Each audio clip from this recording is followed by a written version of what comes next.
ಎಲ್ಲರಿಗೂ ನಮಸ್ಕಾರ. ದುರ್ಮುಖಿ ಸಂವತ್ಸರದ ಶುಭಾಶಯಗಳು ಎಲ್ಲರಿಗೂ.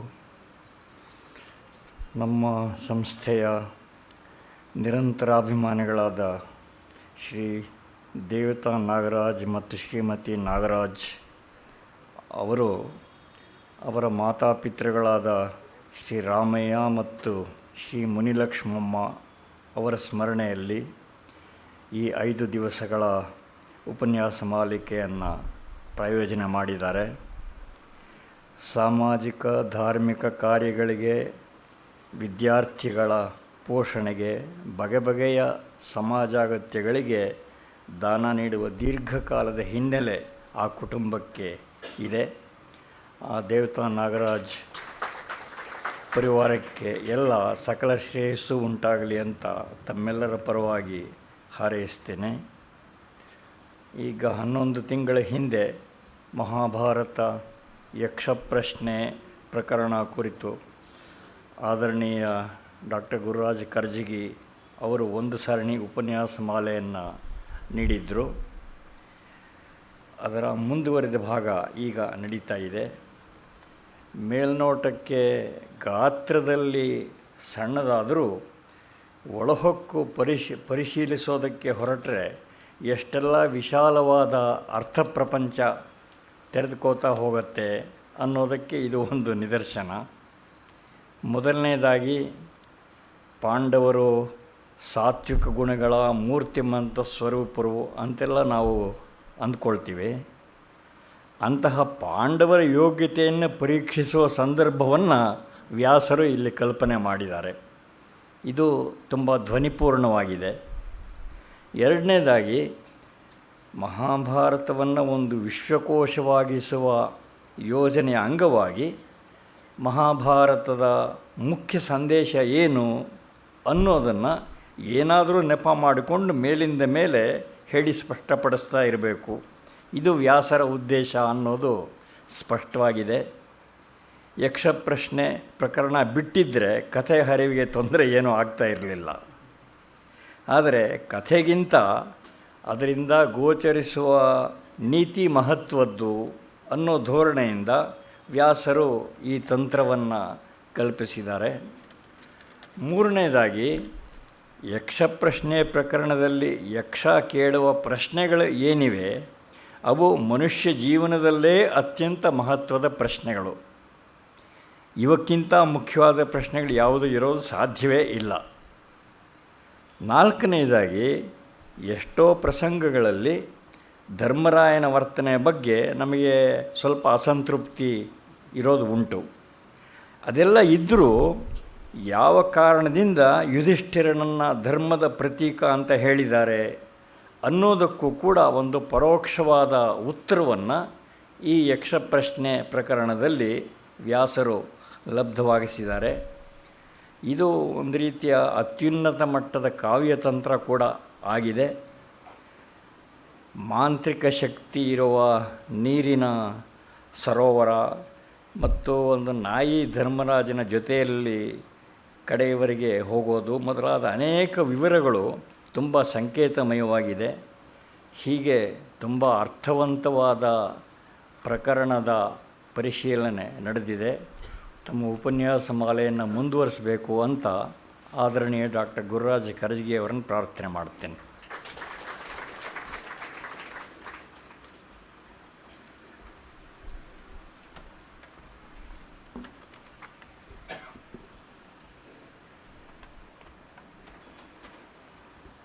ಎಲ್ಲ ಸಹೃದಯರಿಗೆ ನಮಸ್ಕಾರಗಳು.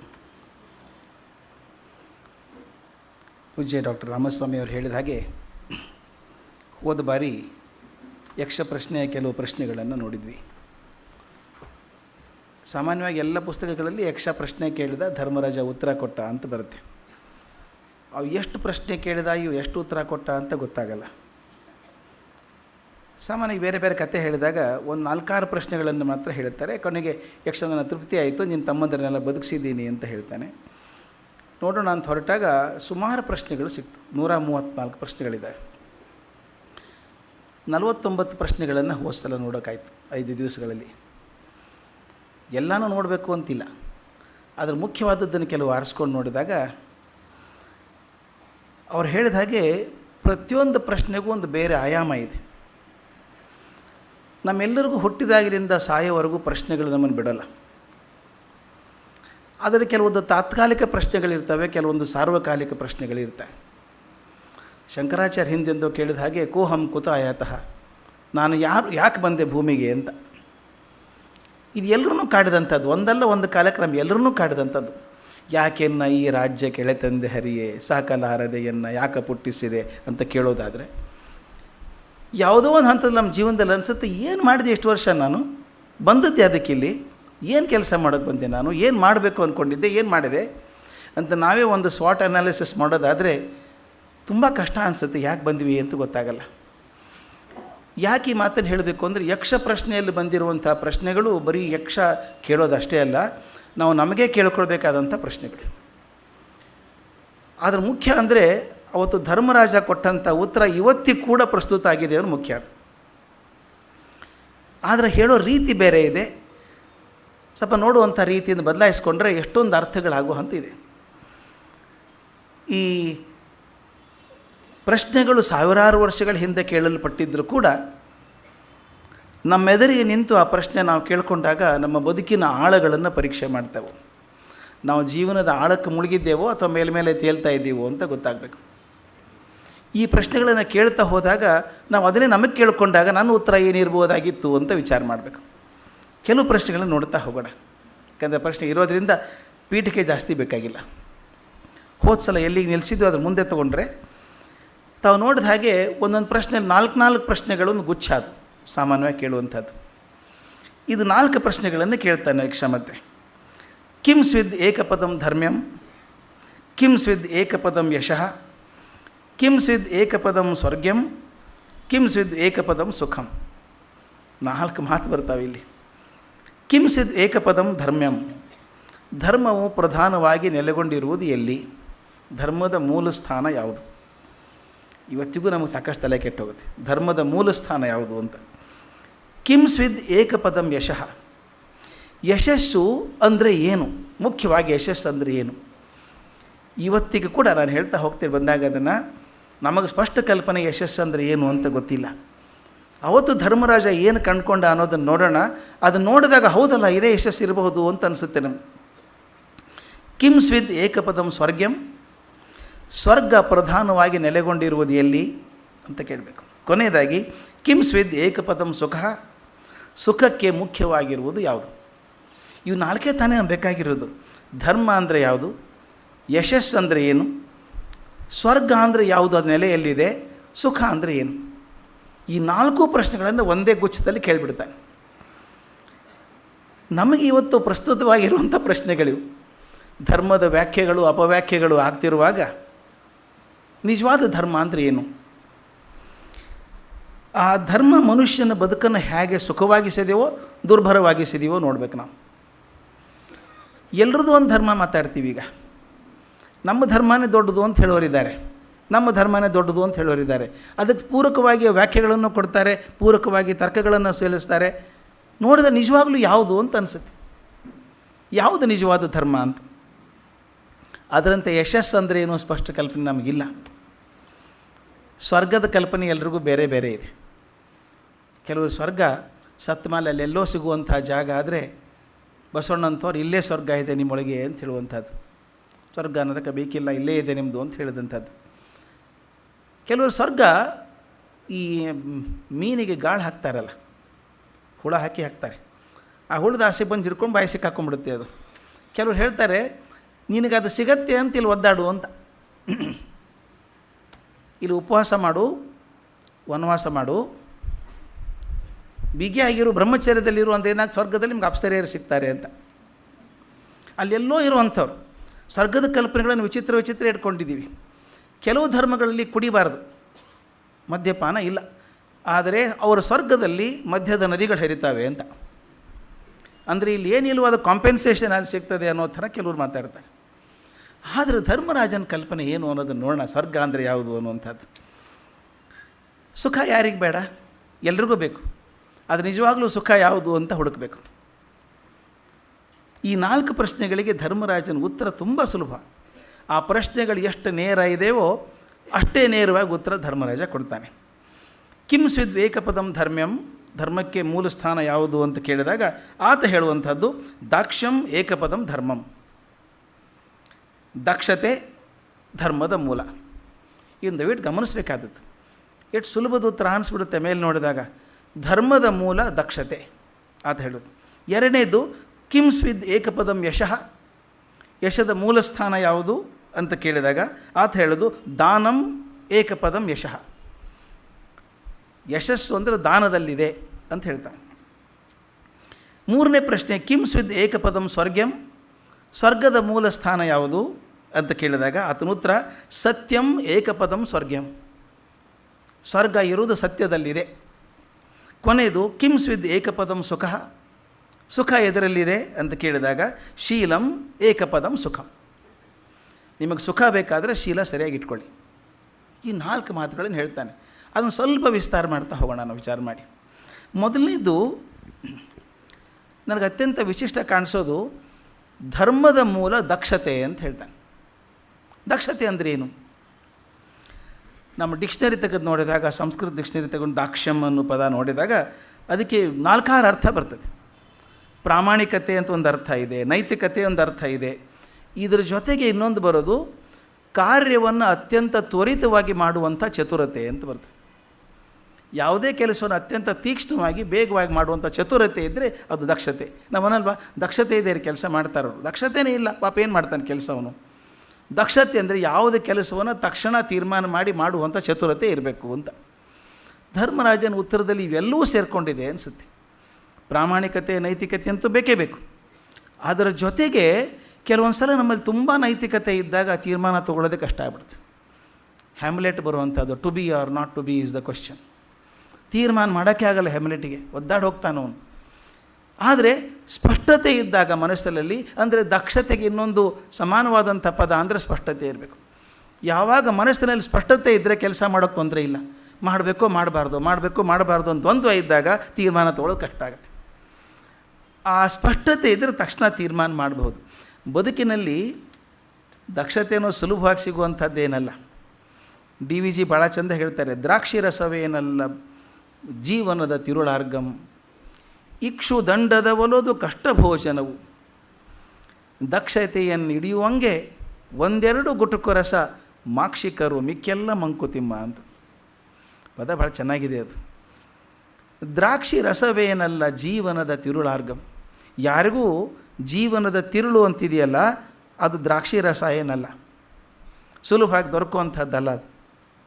ಇಕ್ಷು ದಂಡದ ಒಲು ಕಷ್ಟ ಭೋಜನವು, ಇಕ್ಷು ದಂಡ ಅಂದರೆ ಕಬ್ಬು ತಿಂದ ಹಾಗೆ ಸುಲಭ ಏನಲ್ಲ ಅದು. ಈಗ ನನಗೆ ಮೇಲೆ ತೆಗೆದು ಜ್ಯೂಸ್ ಮಾಡಿಕೊಡೋದಲ್ಲ, ನಾವೇ ಕಬ್ಬು ಹಿಡ್ಕೋಬೇಕು, ಹಲ್ಲಿಂದ ಮೇಲಿನ ಸಿಪ್ಪೆ ಕಿತ್ತಬೇಕು, ಅದನ್ನು ಹಾಗೆ ಕಚ್ಚಿ ತಿನ್ನಬೇಕು. ನಾವು ಹುಡುಗರಾಗಿದ್ದ ಹಾಗೆ ತಿಂದದ್ದು. ನಮ್ಮ ಗುರುಗಳು ಹೇಳೋರು, ನಮ್ಮೆಲ್ಲ ಹಿರಿಯರು ಹೇಳೋರು, ಹಲ್ಲು ಗಟ್ಟಿ ಆಗ್ತಾವೆ ತಿನ್ನು ಅಂತ. ಗಟ್ಟಿ ಆಗ್ತಿತ್ತೋ ಇದ್ದದ್ದು ಬಿದ್ದು ಹೋಗ್ತಿತ್ತೋ ಗೊತ್ತಿಲ್ಲ, ಆದರೆ ಹಲ್ಲು ಹಾಗೆ ತಿನ್ನಬೇಕು, ನಾವು ಕಬ್ಬು ತಿನ್ನಬೇಕು ಅಂತ ನೋಡ್ಬೇಕು. ಅವಾಗೆಲ್ಲ ನಾವು ಹಳ್ಳಿಯಲ್ಲಿ ತಿನ್ನಬೇಕಾದ್ರೆ ಎಳೆದು ತಿಂದಾಗ ಇಲ್ಲೆಲ್ಲ ಗಾಯ ಆಗಿರಬೇಕು, ಹೊಸಡಿಗೆಲ್ಲ ಆ ಕೊರೆದು ರಕ್ತ ಬರಬೇಕು. ಆ ಸುಖ, ಅದು ಸಂತೋಷ, ದುಃಖ ಸಿಗಬೇಕು. ಅದಕ್ಕೆ ಹೇಳ್ತಾರೆ ಅವರು, ಇಕ್ಷು ದಂಡದ ಒಲೋದು ಕಷ್ಟ ಭೋಜನವೇ, ಸಿಪ್ಪೆ ತೆಗೆದು ಬಾಯಿಂದ ಕಚ್ಚಿ ನುರಿಸಿ ತಿಂದಾಗ ಸ್ವಲ್ಪ ರಸ ಸಿಗುತ್ತದೆ. ಎಷ್ಟು ಸಿಗ್ತದೆ? ದಕ್ಷತೆಯನ್ನು ಹಿಡಿಯುವಂಗೆ ದಕ್ಷತೆ ಇದ್ದವನಿಗೆ ಒಂದೆರಡು ಗುಟುಕು ರಸ ಸಿಗೋದೇನು ಜಾಸ್ತಿ ಇಲ್ಲ. ಇಡೀ ಕಬ್ಬು ತಿಂದರೂ ಒಂದು ಅರ್ಧ ಲೋಟ ಸಿಕ್ಕಿರ್ಬೇಕು ನಮಗಷ್ಟೇ. ಅದು ದಕ್ಷತೆಯನ್ನು ಹಿಡಿಯುವಂಗೆ ಒಂದೆರಡು ಗುಟುಕು ರಸ ಮಾಕ್ಷಿಕರು ಮಿಕ್ಕೆಲ್ಲ ಮಂಕುತಿಮ್ಮ. ಮಾಕ್ಷಿಕರು ನೊಣ ಹಿಂಡಿ ಹಾಕಿರ್ತಾರಲ್ಲ, ನೊಣ ಕೂತಿರ್ತಾವೆ ಅದ್ರ ಮೇಲೆ, ಅದಕ್ಕೆ ಎಷ್ಟು ದಕ್ತೋ ಸಾಕು ಅಷ್ಟೇ ದಕ್ಕೋದು. ದಕ್ಷತೆಯಿಂದ ಜೀವನವನ್ನು ನಡೆಸಿದವನಿಗೆ ಒಂದೆರಡು ಗುಟುಕು ರಸ ಸಿಗ್ತದೆ, ಜೀವನದ ತಿರುಳು ಅನ್ನುವಂಥದ್ದು. ಉಳಿದವರಿಗೆಲ್ಲ ನೊಣ ಇದ್ದ ಹಾಗೆ ತಮ್ಮ ಪಾಡಿ ತಿಂದು ಹೋಗ್ತಾರೆ ಅಂತ. ಈ ದಕ್ಷತೆ ಅನ್ನುವಂಥದ್ದು ಸುಲಭ ಏನಲ್ಲ. ಆದ್ದರಿಂದ ಆ ದಕ್ಷತೆಯನ್ನು ಬರೋದು ಹೇಗೆ ಅಂತ ತಕ್ಷಣ ಸಾಮಾನ್ಯವಾಗಿ ಹೇಳ್ತೀವಿ, ಕೆಟ್ಟ ಕೆಲಸ ಮಾಡುವಾಗಿರುವಂಥ ಕೆಟ್ಟ ಧೈರ್ಯ ಒಳ್ಳೆ ಕೆಲಸ ಮಾಡುವಾಗಿರಲ್ಲ. ಬಹಳ ಚಿಂತೆ ಬರುತ್ತೆ ಒಳ್ಳೆ ಕೆಲಸ ಮಾಡುವಾಗ. ಯಾಕೆ? ನನಗೆ ಸ್ಪಷ್ಟ ಕಲ್ಪನೆ ಇಲ್ಲ, ಒಳ್ಳೆ ಕೆಲಸ ಹೌದಾ ಅಲ್ಲ ಅಂತ ಗೊತ್ತಿಲ್ಲ, ಮಾಡಿದರೆ ಪ್ರಯೋಜನ ಇದೆಯಾ ಅಂತ ಗೊತ್ತಿಲ್ಲ ನನಗೆ. ಕೆಲವರು ಗಮನಿಸ್ಬೇಕು, ನಾವು ಧರ್ಮ ಕಾರ್ಯ ಮಾಡುವಾಗ ಹಿಂದೆ ಮುಂದೆ ನೋಡಬಾರ್ದು. ನಮ್ಮ ಶುಭಶ್ಯ ಶೀಘ್ರಂ ಅಂತ ಹೇಳ್ತೀವಿ ನಾವು. ಶೀಘ್ರವಾಗಿ ಮಾಡಬೇಕು, ಒಳ್ಳೆಯ ಕೆಲಸಗಳನ್ನು ಬೇಗ ಮಾಡಬೇಕು. ಯಾಕೆ ಹೇಳ್ತಾರೆ ಅಂದರೆ ಬಹಳ ವಿಚಾರ ಮಾಡಬೇಡಿ. ಬಹಳ ವಿಚಾರ ಮಾಡುವಾಗ ಇನ್ನೇನೋ ತಕರಾರು ಬರ್ತದೆ, ಮಾಡೋ ಕೆಲಸ ನಿಂತು ಹೋಗ್ತದೆ. ಒಂದು ಸಣ್ಣ ಉದಾಹರಣೆ ಕೊಡಬೇಕು, ಬಹಳ ಚಂದದ ಉದಾಹರಣೆ ರಾಮಾಯಣದಲ್ಲಿ ಬರುವಂಥದ್ದು. ವಾಲ್ಮೀಕಿಗಳು ತುಂಬ ಚಂದ ಚಿತ್ರ ಮಾಡಿದ್ದಾರೆ. ರಾಮ ವನವಾಸಕ್ಕೆ ಹೋಗಬೇಕು ಅಂತ ತೀರ್ಮಾನ ಆಯಿತು. ದಶರಥ ಹೇಳೋಕ್ಕಾಗದೇ ಇದ್ದರೂ ಕೈಕಿ ಬಾಯಿ ಬಿಟ್ಟು ಹೇಳಿಬಿಟ್ಲು, ನಿಮ್ಮ ತಂದೆ ಇಚ್ಛೆ ಇದೆಯಪ್ಪ ನೀನು ಹೋಗಬೇಕು ಅಂದರು. ರಾಮ ಬಂದ ತಾಯಿಗೆ ಹೇಳ್ದ, ಹೋಗ್ತೀನಿ ಹೊರಟು ಬಿಡ್ತೀನಿ ನಾನು ಅಂಥೇಳಿ. ಒಲ್ಕಲ ಉಟ್ಕೊಂಡ್ರು, ಹೊರಡಬೇಕು ಅಂತ ರೆಡಿಯಾದರು. ಕೊನೆಗೆ ದಶರಥನಿಗೆ ಹೇಳಿ ಹೋಗಬೇಕಲ್ಲ. ನಮಸ್ಕಾರ ಮಾಡೋಕ್ಕೆ ಬಂದಾಗ ದಶರಥ ಹೇಳ್ತಾನೆ, ನೋಡಪ್ಪ ನೀನು ಮಾತಿಗೆ ತುಂಬ ಬೆಲೆ ಕೊಡ್ತೀಯ ಅಂತ ಗೊತ್ತು, ದುರ್ನಾಭಿಭಾಷತೆ ಒಂದೇ ಮಾತು ನೀನು ರಾಮಂದು. ಆದರೆ ಒಂದು ವಿನಂತಿ, ನೀನು ಕಾಡಿಗೆ ಹೋಗಬೇಡ ಅಂತ ಹೇಳಲ್ಲ ನಾನು. ನನಗೋಸ್ಕರ ಇವತ್ತು ಒಂದು ರಾತ್ರಿ ಇದ್ದುಬಿಡು ಸಾಕು. ನಾನು ನಿನ್ನ ತಂದೆ ಕೇಳ್ಕೊತಿದ್ದೀನಿ, 14 ವರ್ಷ ಹೋಗೋಕೆ ಬೇಡನಲ್ಲ, ಹೋಗು. ಆದರೆ ಇವತ್ತೊಂದು ರಾತ್ರಿ ನಿನ್ನ ಜೊತೆ ಕೂತು ಮಾತಾಡೋ ಅವಕಾಶ ಸಿಗುತ್ತೆ, ನಾಳೆ ಬೇಕಾದ್ರೆ ಹೋಗು ಅಂತ. ಮತ್ತೊಬ್ಬರಾದ್ರೆ ಏನು ಮಾಡ್ತಿದ್ರು? ಹೋಗೋದೇ 14 ವರ್ಷ ಇದೆ. ಅಪ್ಪ ಹೇಳ್ತಾರೆ, ಅಪ್ಪನ ಮಾತಿಗೆ ತಾನೇ ಹೋಗ್ತಿರೋದು ನಾನೀಗ 14 ವರ್ಷ, ಮತ್ತು ಅದೇ ಅಪ್ಪ ಒಂದು ದಿವಸ ಇರುವಂತಾರೆ ಇದ್ರಾಯ್ತು ಅನ್ಬೋದಾಗಿತ್ತು. ಆದರೆ ರಾಮ ಹೇಳುವಂಥ ಮಾತು, ಇಲ್ಲ ನಾನು ಹೊರಡಬೇಕು ಅಂತ ತೀರ್ಮಾನ ಮಾಡಿದ್ದೀನಿ, ಹೊರಡಬೇಕು, ತಕ್ಷಣ ಹೊರಡಬೇಕು. ಯಾಕೆ ಅಂತ ಕೇಳಿದಾಗ ರಾಮ ಹೇಳುವಂಥ ಮಾತು ಚೆನ್ನಾಗಿದೆ. ಒಳ್ಳೆ ಕೆಲಸಕ್ಕೆ 108 ವಿಘ್ನಗಳು ಬರ್ತವೆ. ಅಥವಾ ನನ್ನ ಮನಸ್ಸೇ ಬದಲಾಗಿ ಹೋಗ್ಬೋದು, ಯಾರೋ ಬಂದು ಹೇಳ್ಬೋದು ಹಾಗೆ ಮಾಡಬೇಡ ನೀನು ಅನ್ಬೋದು, ನನ್ನ ಮನಸ್ಸು ಒಪ್ಪಿತ ಆಗ್ಬೋದು. ಅದು ಮನಸ್ಸನ್ನು ಬದಲಾಯಿಸೋ ಅವಕಾಶ ಇದೆ. ನಾನು ಮಾಡಿದ ತೀರ್ಮಾನ ಬದಲಾಗ್ಬೋದು. ಬೆಳಗಾಗೋದ್ರೊಳಗೆ ನನ್ನ ಮನಸ್ಸು ಹೆಂಗೆ ಬದಲಾಗ್ತದೋ ಗೊತ್ತಿಲ್ಲ. ಈಗ ನನ್ನ ಮನಸ್ಸು ಒಳ್ಳೆಯದಕ್ಕೆ ಒಲಿದಿದೆ, ಈ ಕ್ಷಣ ನಡೆಸ್ಬಿಡ್ಬೇಕು ಅದನ್ನು ಅಂತ ಹೊರಟುಬಿಡ್ತಾನೆ. ಇದು ಬಹಳ ಮುಖ್ಯ. ತಲೆಗೆ ಧರ್ಮದ ಕೆಲಸ ಮಾಡಬೇಕು ಅಂತ ಬಂದರೆ ಒಂದು ಕ್ಷಣ ಕೂಡ ತಡ ಆಗಲಾರ್ದಂಗೆ ಮಾಡಬೇಕು.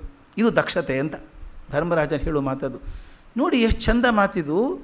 ನಾವು ಅಂದ್ಕೊಂಡಿರಲಿಲ್ಲ ಧರ್ಮದ ಮೂಲ ದಕ್ಷತೆಯಲ್ಲಿದೆ ಅಂತ. ದಕ್ಷತೆ ಕೆಲವು ಗುಣಗಳಿದ್ದಾವೆ. ಒಳ್ಳೆ ಕೆಲಸ ಮಾಡುವಾಗ ತಕ್ಷಣ ಮಾಡಬೇಕು. ತಕ್ಷಣ ಮಾಡಬೇಕಾದ್ರೆ ಮನಸ್ಸಲ್ಲಿ ದ್ವಂದ್ವ ಇರಬಾರ್ದು. ದ್ವಂದ್ವ ಇಲ್ಲದೆ ದ್ವಂದ್ವರಹಿತವಾದಂಥ ಮನಸ್ಸು ಧರ್ಮಮುಖವಾಗಿರ್ತದೆ, ಒಳ್ಳೆ ಕೆಲಸ ಮಾಡಿಸ್ತದೆ ಅಂತ. ಒಂದು ಮಹಾಭಾರತದ ಉಪಕಥೆ ಬರ್ತದೆ. ಒಂದು ಸಲ ಅರ್ಜುನ ಜೋರಾಗಿ ಹೇಳ್ಕೊತಿರ್ತಾನೆ, ಅಣ್ಣನ ಗುಣಗಳ ಬಗ್ಗೆ ಹೇಳ್ಕೊತಿರ್ತಾನೆ. ಧರ್ಮರಾಯನಂಥ ಮನುಷ್ಯ ಇಲ್ಲ, ಅವನಂಥ ದಾನಿಗಳು ಯಾರಿಲ್ಲ, ಅವನ ಧರ್ಮದಲ್ಲಿ ಅವನಂಥ ಸಮಾನರಾಗಿರುವಂಥವ್ರು ಯಾರೂ ಇಲ್ಲ ಅಂತ ತಮ್ಮ ಅರ್ಜುನ ಕೃಷ್ಣನ ಮುಂದೆ ಹೇಳ್ತಾ ಇರ್ತಾನೆ. ಕೃಷ್ಣ ನಗ್ತಾನೆ. ನಗ್ದ ತಕ್ಷಣ ಯಾಕಪ್ಪ ಡೌಟ ನಿನಗೇನಾದರೂ ಅಂತ ಅರ್ಜುನ ಕೇಳಿದಾಗ, ಪರೀಕ್ಷೆ ಮಾಡಿಬಿಡೋಣ ಬಾ ಅಂತ. ಮರುದಿನ ಕೃಷ್ಣ ಒಂದು ಬ್ರಾಹ್ಮಣ ವೇಷದಲ್ಲಿ ಹೋಗಿ ಧರ್ಮರಾಜನ ಕಡೆ ಹೋಗ್ತಾನೆ.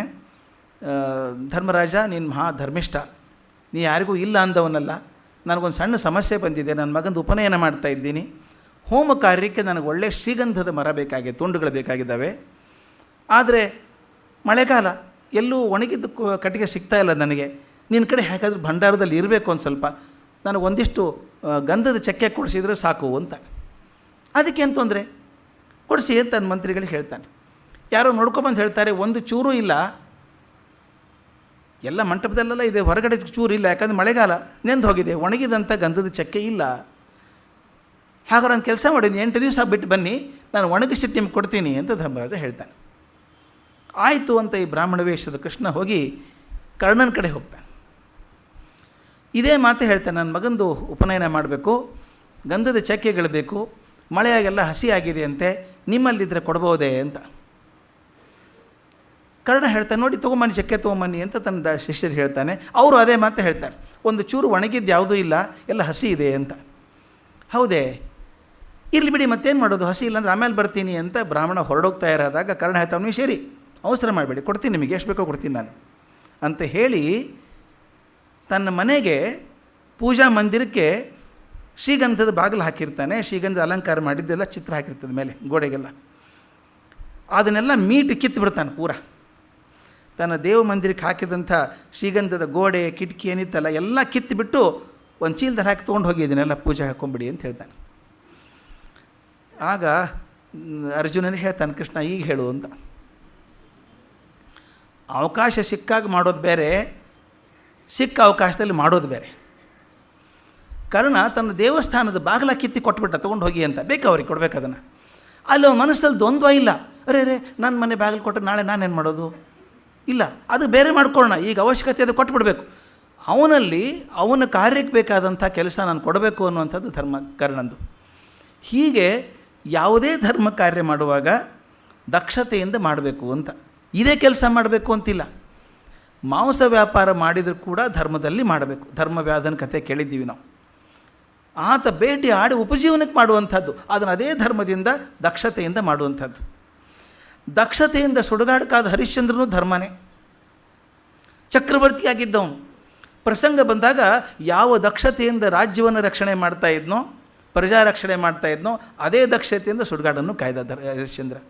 ತನ್ನ ಹೆಂಡತಿ ಬಂದರೂ ಕೂಡ ದುಡ್ಡು ಕೊಡಲ್ಲ ಅಂದರೆ ಸ್ಮಶಾನಕ್ಕೆ ಕೊಡಲ್ಲ, ಅವಕಾಶ ಕೊಡಲ್ಲ ಮಗನ ಸುಡೋದಕ್ಕೆ ಅಂತ ಹೇಳ್ದ.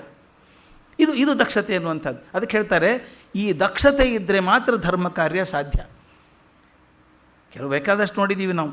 ತಮ್ಮ ಪ್ರಾಣಿಗಳನ್ನು ಒತ್ತೆ ಇಟ್ಟು ಆ ಕಾರ್ಗಿಲ್ ಅಂಥ ಊರಲ್ಲಿ, ಸಿಯಾಚಿನ್ ಅಂಥ ಊರಲ್ಲಿ 10 ಅಡಿ ಬರ್ಫದ ಕೆಳಗೆ ಒದ್ದಾಡುವಂಥ ಇದ್ದಾರಲ್ಲ ಯೋಧರು, ಅವ್ರದ್ದು ಧರ್ಮದ ಕಾರ್ಯನ ತಾನೇ ದಕ್ಷತೆಯಿಂದ ಮಾಡಬೇಕಾದದ್ದು. ಅದನ್ನು ನಮ್ಮ ಎಂ ವಿಶ್ವೇಶ್ವರಯ್ಯನ ದಕ್ಷತೆ ಕಾರ್ಯ ಅಲ್ವಾ. ನಮ್ಮ ಕಾರ್ಯಗಳನ್ನು ತ್ವರಿತವಾಗಿ ಮಾಡುವ ಹಾಗೆ, ಮನಸ್ಸಿನಲ್ಲಿ ದ್ವಂದ್ವ ಇಟ್ಕೊಳ್ಳೋ ಹಾಗೆ ಮಾಡೋದು ಆ ದಕ್ಷತೆ ಇದ್ದರೆ ಅದು ಧರ್ಮದ ಮೂಲ ಅಂತ ಧರ್ಮರಾಜನ ಒಪಿನಿಯನ್. ಎಂ ವಿಶ್ವೇಶ್ವರಯ್ಯನವ್ರ ಬಗ್ಗೆ ನಾವು ಹೇಳಬೇಕಾದ್ರೆ 1-2 ಮಾತು ಹೇಳೋಕ್ಕಾಗಲ್ಲ. ಅವರ ದಕ್ಷತೆಯ ಬಗ್ಗೆ ಎಷ್ಟು ಮಾತಿತ್ತೋ ಅವರ ಪ್ರಾಮಾಣಿಕತೆ ಬಗ್ಗೆ ಅಷ್ಟೇ ಮಾತು. ಯಾಕಂದರೆ ದಾಕ್ಷ್ಯ ಅನ್ನೋ ಪದ ಬಂದಾಗ ಪ್ರಾಮಾಣಿಕತೆ, ವಿನಯ, ಸ್ವೀಕಾರ ಇದರ ಜೊತೆಗೆ ತಕ್ಷಣ ತೀರ್ಮಾನ ತಗೊಳ್ಳುವಂಥದ್ದು ಒಂದು ಬರ್ತದೆ. ವಿಶ್ವೇಶ್ವರಯ್ಯನವರು ಬಾಲಬ್ರೂಯಿಯಲ್ಲಿದ್ದರು. ಬಾಲಬ್ರೂಯಿ ಇದೆ, ಗೆಸ್ಟ್ ಹೌಸ್ ಇದೆ, ಈಗ ಅಲ್ಲಿದ್ದರು. ರಿಟೈರ್ ಆಗೋದು ಬಂತು. ಅಲ್ಲೂ ಚೀಫ್ ಸೆಕ್ರೆಟ್ರಿ ಹೋದಾಗ ಹೇಳಿದ್ರಂತೆ, ನೋಡಿ ನಾನು ರಿಟೈರ್ ಆಗ್ತಿದ್ದೀನಿ, ಒಂದು ಸಣ್ಣ ಮನೆ ನೋಡಿಬಿಡಿ ನನಗೆಲ್ಲಾದರೂ ಬದುಕೋದಕ್ಕೆ, ವಾಸ ಇರೋದಕ್ಕೆ ಅಂದ್ರಂತೆ. ಆ ಚೀಫ್ ಸೆಕ್ರೆಟರಿ ಅಂತ, ಯಾಕೆ ಸರ್ ಬೇರೆ ಮನೆಗೆ ಹೋಗ್ತೀರಿ, ಬಾಲಬ್ರೂಯಿನೇ ಚೆನ್ನಾಗಿದೆ, ನಿಮ್ಗೆ ಅನುಕೂಲ ಆಗಲಿ ಅಂತ ಬೇಕಾದಷ್ಟು ಮಾಡಿದ್ದೀರಿ, ಇಷ್ಟು ವರ್ಷ ಇದ್ದೀರಿ, ನಿಮಗೆ ಹೊಂದ್ಕೊಂಡಿದೆ ಮನೆ, ಅದು ಅಲ್ಲೇ ಇದ್ದುಬಿಡಿ. ಹಾಗಿರೋಕ್ಕಾಗಲ್ಲ, ಬಾಡಿಗೆ ಕೊಡಬೇಕಲ್ವ ಸರ್ಕಾರಕ್ಕೆ, ನಾನು ಕೊಡಿ, ಏನು ತೊಂದರೆ ಇದೆ, ಇದೇ ಮನೆಗೆ ಕೊಡಿ ಅದನ್ನು ಅಂದ್ರಂತೆ. ವಿಶ್ವೇಶ್ವರಯ್ಯ ಕೇಳಿದ್ರಂತೆ, ಅಲ್ಲಪ್ಪ ನನ್ನ ಶಕ್ತಿ ಇಲ್ಲ, ಬಾಲಬ್ರೂಯಿಗೆ ಬಾಡಿಗೆ ಕೊಡುವ ಶಕ್ತಿ ನನಗಿರೋಲ್ಲ ರಿಟೈರ್ ಆದಮೇಲೆ. ಈ ಮನೆಗೆ ಆಗಿನ ಕಾಲದ ನೆನಪಿಟ್ಕೋಬೇಕು, 150 ರೂಪಾಯಿ ಆದರೂ ಕನಿಷ್ಠ ಬರಬೇಕು ಬಾಡಿಗೆ ತಿಂಗಳಿಗೆ. ಆದರೆ ನನಗೆ 100 ರೂಪಾಯಿ ಮೇಲೆ ಕೊಡೋ ಶಕ್ತಿ ಇಲ್ಲ. ನೀವು ಅಷ್ಟೇ ಕೊಡಿ ಸರ್ ಸಾಕು, 150 ಯಾಕೆ ಕೊಡ್ತೀರಿ, 100 ಕೊಟ್ಟರೆ ಸಾಕು ಅಂತ ಚೀಫ್ ಸೆಕ್ರೆಟರಿ ಹೇಳಿದಾಗ, ನೋಡಿ ಸರ್ಕಾರಕ್ಕೆ ಅನ್ಯಾಯ ಮಾಡ್ತಿದ್ದೀರಿ ನೀವು ಅಂದರು. ಈ ಮನೆಗೆ ನಿಜವಾಗ್ಲೂ 150 ರೂಪಾಯಿ ಬೆಲೆ ಇದೆ ಬಾಡಿಗೆ. ನಾನು 100 ರೂಪಾಯಿಗೆ ತೊಗೊಂಡ್ರೆ ಪ್ರತಿ ತಿಂಗಳು ಸರ್ಕಾರಕ್ಕೆ 50 ರೂಪಾಯಿ ಅನ್ಯಾಯ ಮಾಡಿದಂಗೆ ಆಗ್ತದೆ. ಆದ್ದರಿಂದ ನಾನು ಇರೋಲ್ಲ, ಬೇರೆ ಮನೆ ನೋಡಿ ಅಂದರು. ಇದನ್ನು DVG ಜ್ಞಾಪಕ ಚಿತ್ರಶಾಲೆಯಲ್ಲಿ ತುಂಬ ಚೆನ್ನಾಗಿ ದಾಖಲೆ ಮಾಡಿದ್ದಾರೆ. ದಕ್ಷತೆ ಅನ್ನೋದು ಇದು, ತನಗೆ ವೈಯಕ್ತಿಕ ಲಾಭ ಅಲ್ಲ, ಯಾವುದು ಹೇಗೆ ಆಗಬೇಕೋ ಅದು ಹಾಗೇ ಆಗಬೇಕು ಅನ್ನೋಂಥದ್ದು ಧರ್ಮ. ಅದು ಆ ಧರ್ಮದಲ್ಲಿ ಬದುಕಿದಾಗ ಅದು ದಕ್ಷತೆ ಅಂತ ಅನಿಸ್ಕೊಳ್ಳುತ್ತೆ. ಆ ದಕ್ಷತೆ ಇಲ್ಲದೆ ಹೋದರೆ ಯಾವುದು ಧರ್ಮ ಕಾರ್ಯ ಆಗಲಿಕ್ಕೆ ಸಾಧ್ಯ ಇಲ್ಲ. ಅದಕ್ಕೆ ಹೇಳ್ತಾನೆ, ದಕ್ಷತೆ ಧರ್ಮದ ನೆಲೆಗಟ್ಟು ಅಂತ ಹೇಳಿದ ಧರ್ಮರಾಜ. 2ನೇ ಉತ್ತರ ಚೆನ್ನಾಗಿದೆ, ಯಶಸ್ಸು ದಾನದಲ್ಲಿದೆ ಅಂತ ಹೇಳ್ತಾನೆ. ಕಿಂ ಸ್ವಿದ್ ಏಕಪದಂ ಯಶಃ ಅಂದಾಗ ಆತ ಹೇಳೋದು ದಾನಂ ಏಕಪದಂ ಯಶಃ, ಯಶಸ್ಸು ಇರೋದೇ ದಾನದಲ್ಲಿ ಅಂತ. ಈ ಯಶಸ್ಸು ಒಂದು ಹೊಸ ಪದ, ಇವತ್ತಿಗೊಂದು ವಿಚಿತ್ರ ದಾರಿಗೆ ಹೋಗ್ತಾ ಇದೆ. ಅದು ಎಲ್ಲ ಯೂನಿವರ್ಸಿಟಿಗಳಲ್ಲಿ ಕಲಿಸೋದು ಹೌ ಟು ಬಿ ಸಕ್ಸಸ್ಫುಲ್. ಈಗ ನಾನು ಹೋದ ತಿಂಗಳು ಹಾರ್ವರ್ಡ್ ಬಿಸ್ನೆಸ್ ಸ್ಕೂಲಲ್ಲಿ ನನ್ನ ಕ್ಲಾಸ್ ಇತ್ತು. ಅಲ್ಲಿ ಹೋದಾಗ ಪ್ರಶ್ನೆ ಕೇಳಿದ್ದೆ, ಸಾಮಾನ್ಯವಾಗಿ ಕೇಳ್ತೀನಿ ಅದನ್ನು ನಾನು, ವಾಟ್ ಈಸ್ ಸಕ್ಸಸ್, ಯಶಸ್ಸು ಅಂದರೆ ಏನು ಅಂತ ಕೇಳಿದೆ. ಅವರೆಲ್ಲ ಭಾಳ ಬುದ್ಧಿವಂತರಲ್ಲ, ಪ್ರಪಂಚದ ನಂಬರ್ 1 ಬಿ ಸ್ಕೂಲಿಂದ, ಪ್ರಪಂಚದಲ್ಲೇ ನಂಬರ್ 1 ಸ್ಕೂಲ್ ಅಲ್ವಾ ಬಿ ಸ್ಕೂಲ್, ಬಿಸ್ನೆಸ್ ಸ್ಕೂಲ್ ಅದು. ಅಲ್ಲಿದ್ದವರಿಗೆ ಯಶಸ್ಸು ಅಂದರೆ ಏನು ಅಂತ.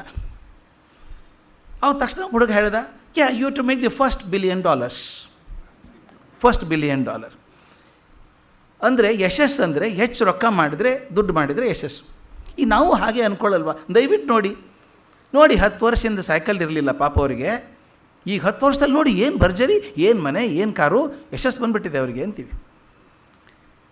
ನೀವು ವೆಸ್ಟರ್ನ್ ಬುಕ್ಸ್ ತೆಗೆದು ನೋಡಿ, ಈಗ ರಿಚ್ ಡ್ಯಾಡ್ ಪುವರ್ ಡ್ಯಾಡ್ ಪುಸ್ತಕ ಟೈಟ್ಲ್ ಇವು, how to become millionaire overnight. ಅಂದರೆ ಯಶಸ್ಸು ಅಂದರೆ ಎಷ್ಟು ದುಡ್ಡು ಬರುತ್ತೋ ಅಷ್ಟು ಯಶಸ್ಸು ಬಂದಿದೆ ಅಂತ. ದುರ್ದೈವಕ್ಕೆ ನಾನು ಬೇರೆ ಬೇರೆ ಸಂಸ್ಥೆಗಳಿಗೆ ಹೋದಾಗ ಮಕ್ಕಳನ್ನು ಕೇಳಿದಾಗ ಇವತ್ತು ಮಕ್ಕಳು ಹಾಗೆ ಕೈ ಎತ್ತಾ ಇದ್ದಾರೆ. What is success? You should have plenty of money sir, ಬಹಳಷ್ಟು ರೊಕ್ಕ ಇರಬೇಕು, ದುಡ್ಡು ಇರಬೇಕು ಅಂತ. ಅದಕ್ಕೆ ನಾನು ಅವ್ರಿಗೊಂದು ಪ್ರಶ್ನೆ ಕೇಳಿದೆ, ನಾನು ಯಾವಾಗಲೂ ಮಾಡೋದು ವರ್ಕ್ಶಾಪಲ್ಲಿ ಮಾಡ್ತೇನೆ ಇದನ್ನು. ಯಶಸ್ಸು ಅಂದರೆ ಏನು ಅಂತ ತೀರ್ಮಾನ ಮಾಡುವಾಗ ಹೆಚ್ಚು ದುಡ್ಡು ಬಂದರೆ ಯಶಸ್ಸು ಅಂತ ಹೇಳ್ತಾರಲ್ಲ, ನಾನು ಒಂದು ಕೇಳಿದೆ, who was the richest man in the year 2000? ಪ್ರಪಂಚದಲ್ಲಿ 2000 ಇಸ್ವಿಗೆ ಅತ್ಯಂತ ಶ್ರೀಮಂತ ವ್ಯಕ್ತಿ ಯಾರಾಗಿದ್ದರು ಅಂತ ಕೇಳಿ ನೋಡಿ ಎಲ್ಲರಿಗೂ. ಸುಮ್ಮನೆ ಹೆಸರು ಮಾಡ್ತಾರೆ, ಬಿಲ್ ಗೇಟ್ಸ್ ಅಂತಾರೆ, ವಾರನ್ ಬಫೆ ಅಂತಾರೆ, ಎಲ್ಲ ಹೇಳ್ತಾರೆ. ಯಾರೂ ಇರಲಿಲ್ಲ ಅವರು, ಇವರಲ್ಲ, ನೆನಪಿಲ್ಲ, ಗೊತ್ತಿಲ್ಲ ಸರ್ ಅಂತಾರೆ. ನಾಳೆ ಭಾಳ ಹಿಂದಿನ ಕೇಳ್ತಾ ಇಲ್ಲ ನಾನು. 15-16 ವರ್ಷದ ಹಿಂದೆ ಪ್ರಪಂಚದ ಅತ್ಯಂತ ಶ್ರೀಮಂತ ವ್ಯಕ್ತಿ ಯಾರಾಗಿದ್ದ ಅನ್ನೋ ಲೆಕ್ಕ ನಾವಿಟ್ಟಿಲ್ಲ. ನಮಗೇನು ಮಾಡೋದು ತೊಗೊಂಡು ನಾವು ಶ್ರೀಮಂತ ಆದರೆ? ಪ್ರಪಂಚದ ಅತ್ಯಂತ ಶ್ರೀಮಂತ ವ್ಯಕ್ತಿ ಯಾರು ಅಂತ ಯಾರೂ ಲೆಕ್ಕ ಇಟ್ಟಿಲ್ಲ.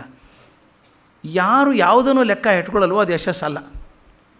ಯಶಸ್ಸು ಯಾವತ್ತೂ ಬಂದು ಹಾಗೆ ಹೋಗೋದಲ್ಲ, ಒಂದು 4 ಕಾಲ ಇರಬೇಕದು, ಜನ ನೆನೆಸ್ಕೋಬೇಕು. ಆದ್ದರಿಂದ ಹಣ ಯಶಸ್ಸಲ್ಲ. ನಾನು ಯಶಸ್ಸು ಯಾವುದಲ್ಲ ಅಂತ ಹೇಳ್ತಾ ಹೋಗ್ಬಿಡ್ತೀನಿ. ಅಷ್ಟು ವರ್ಷ 16 ವರ್ಷದಿಂದ ಪ್ರಪಂಚದ ನಂಬರ್ 1 ವ್ಯಕ್ತಿಯಾಗಿದ್ದವನ ಹೆಸರು ನಮಗೆ ನೆನಪಿಲ್ಲ ಇವತ್ತು. ಆದ್ದರಿಂದ ಯಶಸ್ಸಲ್ಲ. ಕೆಲವರು ಅಧಿಕಾರ ಯಶಸ್ಸು ಅನ್ಕೋತಾರೆ. ಅಧಿಕಾರಿ ಇರಬೇಕು ರೀ, ಪ್ರೆಸಿಡೆಂಟ್ ಆಫ್ ಇಂಡಿಯಾ ಆಗಬೇಕು, ಪ್ರೈಮ್ ಮಿನಿಸ್ಟರ್ ಆಫ್ ಇಂಡಿಯಾ ಆಗಬೇಕು, ಯಶಸ್ಸು. ಪ್ರೆಸಿಡೆಂಟ್ ಆಗೋದು, ಪ್ರೈಮ್ ಮಿನಿಸ್ಟರ್ ಯಶಸ್ಸಲ್ವಾ? 110 ಕೋಟಿ ಜನಸಂಖ್ಯೆ ಇರುವಂಥ ಭಾರತಕ್ಕೆ ಒಬ್ಬರೇ ಒಬ್ಬರು ಪ್ರಧಾನಮಂತ್ರಿ, ಒಬ್ಬರೇ ರಾಷ್ಟ್ರಪತಿ. ಆದರೆ ಯಶಸ್ಸಲ್ವಾ ರಾಷ್ಟ್ರಪತಿ ಆದರೆ? ಎಲ್ಲರೂ ಹೌದು ಅಂದರು, ರಾಷ್ಟ್ರಪತಿ ಯಶಸ್ಸದು. ಇಷ್ಟು ಜನರಲ್ಲಿ ಒಬ್ಬ ಆಗೋದಿದೆಯಲ್ಲ, ದೊಡ್ಡದಲ್ವಾ ಅದು ಅಂತ ನಾನು ಹಾಗೆ ಅಂದ್ಕೊಂಡಿದ್ದೆ ಭಾಳ ವರ್ಷ. ಕೆಲವು ಭ್ರಮೆಗಳು ನಿರಸನ ಆಗ್ತಾ ಹೋಗ್ತಾವೆ ಕೆಲವೊಂದು ಕಡೆ. ರಾಜ್ಕೋಟದಲ್ಲಿ ಒಂದು ಕಡೆ ನಾನು ಪ್ರಿನ್ಸಿಪಲ್ಸ್ಗೆಲ್ಲ ಒಂದು ಟ್ರೈನಿಂಗ್ ಮಾಡ್ತಾಯಿದ್ದೆ. ಸುಮಾರು 49 ಜನ ಈ CBSE ಸ್ಕೂಲ್ ಪ್ರಿನ್ಸಿಪಲ್ಸ್ ಎಲ್ಲ ಇದ್ದರು. ನಾನು ಕೇಳಬಾರ್ದು ಪ್ರಿನ್ಸಿಪಾಲ್ಗಂಥ ಪ್ರಶ್ನೆಗಳನ್ನು ಒಂದು 3 ಪ್ರಶ್ನೆ ಕೇಳಿದೆ. ಒಂದು ಪೇಪರ್ ಪೆನ್ಸಿಲ್ ತೊಗೊಳ್ಳಿ, 2 ನಿಮಿಷ ಟೈಮ್ ನಿಮಗೆ. ಭಾರತದ ಎಲ್ಲ ಪ್ರಧಾನಮಂತ್ರಿಗಳ ಹೆಸರು ಬರೀರಿ ಎಂದೆ. ಮೊದಲೇ ಪ್ರಧಾನಮಂತ್ರಿಗಳಿಂದ ಇಲ್ಲಿವರೆಗೂ ಎಲ್ಲರದ್ದು ಹೆಸರು ಬರೀರಿ ಎಂದೆ. ನಾನು ಅವ್ರಿಗೇನು ಗೊತ್ತಿರುತ್ತೆ ಅಂದ್ಕೊಂಡು ಹೇಳಿದೆ. 2 ನಿಮಿಷ ಟೈಮ್ ಕೊಟ್ಟು ನೋಡಿದಾಗ ನಿಮಗೆ ಆಶ್ಚರ್ಯ ಆಗ್ಬೋದು, 49ರಲ್ಲಿ 33 ಜನ ಎಲ್ಲರದ್ದು ಹೆಸರು ಬರೋದಿರಲಿಲ್ಲ. ಕೆಲವು ಮರೆತು ಬಿಟ್ಟಿದ್ರು. ಏನು ಬೇಜಾರು ಪಡ್ಕೋಬೇಡಿ ಅಂತ ಹೇಳಿದೆ. ಅವ್ರು ಬೇಜಾರು ಪಡ್ಕೋಬೇಕು, ನೀವೇ ಪಡ್ಕೋತೀರಿ ಅಲ್ವಾ? ಭಾರತದ ಪ್ರಧಾನಮಂತ್ರಿ ಆದರೂ ಜನ ನೆನಪಿಟ್ಟಿಲ್ಲ. ನೀವು ನೋಡಿ, ದಯವಿಟ್ಟು ನೋಡಿ, ನಾನು ನೋಡಿದ್ದೀನಿ. ದಕ್ಷಿಣ ಭಾರತದಲ್ಲಿ ಪ್ರಶ್ನೆ ಕೇಳಿದರೆ ಉತ್ತರ ಭಾರತದಿಂದ ಬಂದಂಥ ಕೆಲವು ಪ್ರಧಾನಮಂತ್ರಿ ಹೆಸರು ಮರೆತು ಹೋಗಿರುತ್ತೆ. ಚೌಧರಿ ಚರಣ್ ಸಿಂಗ್ ಹೆಸರು ಮರೆತು ಹೋಗ್ಬಿಡುತ್ತೆ. ಯಾರೋ ಚಂದ್ರಶೇಖರ್ ಹೆಸರು ಮರೆತು ಬಿಡ್ತಾರೆ, ಗುಜರಾಲ್ ಹೆಸರು ಮರೆತು ಬಿಡ್ತಾರೆ. ಕೆಲವು ಉತ್ತರ ಭಾರತದಲ್ಲಿ ಕೇಳಿದಾಗ ದೇವೇಗೌಡರ ಹೆಸರು ಮರೀತಾರೆ, ನರಸಿಂಹರಾವ್ ಹೆಸರು ಮರೀತಾರೆ, ಯಾರ್ದೋ ಮರೀತಾರೆ. ತಪ್ಪೇನಿಲ್ಲ. ಅಂದರೆ ಪ್ರಧಾನಮಂತ್ರಿಗಳ ಹೆಸರು ಕೂಡ ನೆನಪಿಲ್ಲ ನಮಗೆ. ಪುಣ್ಯಕ್ಕೆ ನಮಗೆ ಭಾಳ ದೊಡ್ಡ ಹೆಸರಿಲ್ಲ. ನರೇಂದ್ರ ಮೋದಿಯವರೇ 15ದವರು. ಆದರೆ ಅಮೇರಿಕದ ರಾಷ್ಟ್ರಪತಿ ಕತೆ ಏನಾಗ್ತದೆ ಕೇಳಿದರೆ 44 ಜನ, 16 ಜನನೇ ನೆನಪಿಲ್ಲ. ಇದಕ್ಕಿಂತ ಕೆಟ್ಟ ಪರಿಸ್ಥಿತಿ ನೋಡಿದ್ದೀನಿ ನಾನು. ಭಾರತದ ರಾಷ್ಟ್ರಪತಿಗಳ ಹೆಸರು ಬರೀರಿ ಅಂತ ಇನ್ನೂ ಕಷ್ಟ ಅದು. ನಾನು ಯಾರೂ ಪ್ರೈಮರಿ ಸ್ಕೂಲ್ ಮಕ್ಕಳನ್ನು ಕೇಳಿಲ್ಲ, ಇದನ್ನು ಸ್ಕೂಲ್ ಪ್ರಿನ್ಸಿಪಾಲ್ರು, ಕಾಲೇಜ್ ಪ್ರಿನ್ಸಿಪಾಲ್ರು ಕೇಳಿದ್ದು. ಭಾಳ ಮಂದಿ ನೆನಪಿಲ್ಲ. ಅವ್ರು ಮುಜುಗರ ಪಟ್ಕೊಂಡು, ಏನು ಸರ್ ನಾವೇ ಮರ್ತು ಬಿಟ್ಟಿದ್ದೀವಿ ಅಂದರು. ಅದು ನೀವು ದುಃಖ ಪಡಬೇಡ್ರಿ, ಅವ್ರು ದುಃಖ ಪಡಬೇಕು. ಪ್ರಧಾನಮಂತ್ರಿ ಆದರೂ ನೆನಪಿಡಲ್ಲ ಜನ ನಮ್ಮ ಹೆಸರನ್ನು ಅಂತ. ಅಂದರೆ ಅಧಿಕಾರ ಯಶಸ್ಸಲ್ಲ. ಯಾರು ತಮ್ಮ ಪ್ರತಿಭೆಯಿಂದ, ಪರಿಶ್ರಮದಿಂದ ಸ್ಥಾನ ಗಳಿಸಿದ್ರೋ ಅವ್ರನ್ನ ಜನ ಸಾಮಾನ್ಯವಾಗಿ ಮರೆಯೋಲ್ಲ. ಯಾರು ಅಕಸ್ಮಾತ್ತಾಗಿ ರಾಜಕೀಯದಿಂದ ಆದರೋ ಅವ್ರನ್ನ ಮರೀತಾರೆ ಜನ. ಅಂದರೆ ಈ ಅಧಿಕಾರ ಅನ್ನೋದು ಕೂಡ ಯಶಸ್ಸಲ್ಲ ಅಂದಂಗೆ ಆಯಿತು. ಹಣ ಯಶಸ್ಸಲ್ಲ, ಅಧಿಕಾರ ಯಶಸ್ಸಲ್ಲ. ಇನ್ನು ಕೆಲವರು ಇರ್ತಾರೆ, ದೇಹ ಇರಬೇಕು ರೀ, ಇದ್ದರೆ 6 ಫೂಟ್ 8 ಇಂಚ್ ಇರಬೇಕು, 4 ಫೂಟ್ ಅಗಲ ಇರಬೇಕು, ರಸ್ತೆಯಲ್ಲಿ ಹೋದರೆ ಬುಲ್ಡೋಸರ್ ಹೋದಂಗೆ ಹೋಗ್ತಾ ಇರಬೇಕು, ನಾನು ಕಂಡ್ರೆ ಎಲ್ಲರೂ ಹೆದರ್ಕೋಬೇಕು, ದೈಹಿಕ ಶಕ್ತಿಯಿಂದ ಜನರನ್ನು ಹೆದರಿಸಿ ಕಂಟ್ರೋಲ್ ಮಾಡ್ಕೋಬೇಕು ಅಂತ ಬಹಳ ಜನ ಇದ್ದಾರೆ. ಇವತ್ತಲ್ಲ, ಅವತ್ತಿಂದ ಇದ್ದಾರೆ. ತಮ್ಮ ದೈಹಿಕ ಶಕ್ತಿಯಿಂದ, ಮಸಲ್ ಪವರಿಂದ ಜಗತ್ತನ್ನು ಗೆಲ್ಲಬೇಕು ಅಂತ ಹೋದವರು ಅಲೆಕ್ಸಾಂಡ್ರಿಂದ ಇದ್ದಾರೆ ಬೇಕಾದಷ್ಟು ಜನ. ಅಲೆಕ್ಸಾಂಡರ್ ಅದೇ ಅಂದ್ಕೊಂಡ, ಮುಸೋಲಿನಿ ಅಂದ್ಕೊಂಡ, ಹಿಟ್ಲರ್ ಅಂದ್ಕೊಂಡ, ನೆಪೋಲಿಯನ್ ಬೋನಾಪಾರ್ಟ್ ಅಂದ್ಕೊಂಡ, ಶಕ್ತಿಯಿಂದ ಜಗತ್ತನ್ನು ಗೆಲ್ಲಬೇಕು ಅಂತ ಒಸಾಮಾ ಬಿನ್ ಲಾದೆನ್ ಅಂದ್ಕೊಂಡ. ಯಾರ ಕಡೆಯಿಂದನೂ ಆಗಲಿಲ್ಲ ಜಗತ್ತನ್ನು ಗೆಲ್ಲೋದು.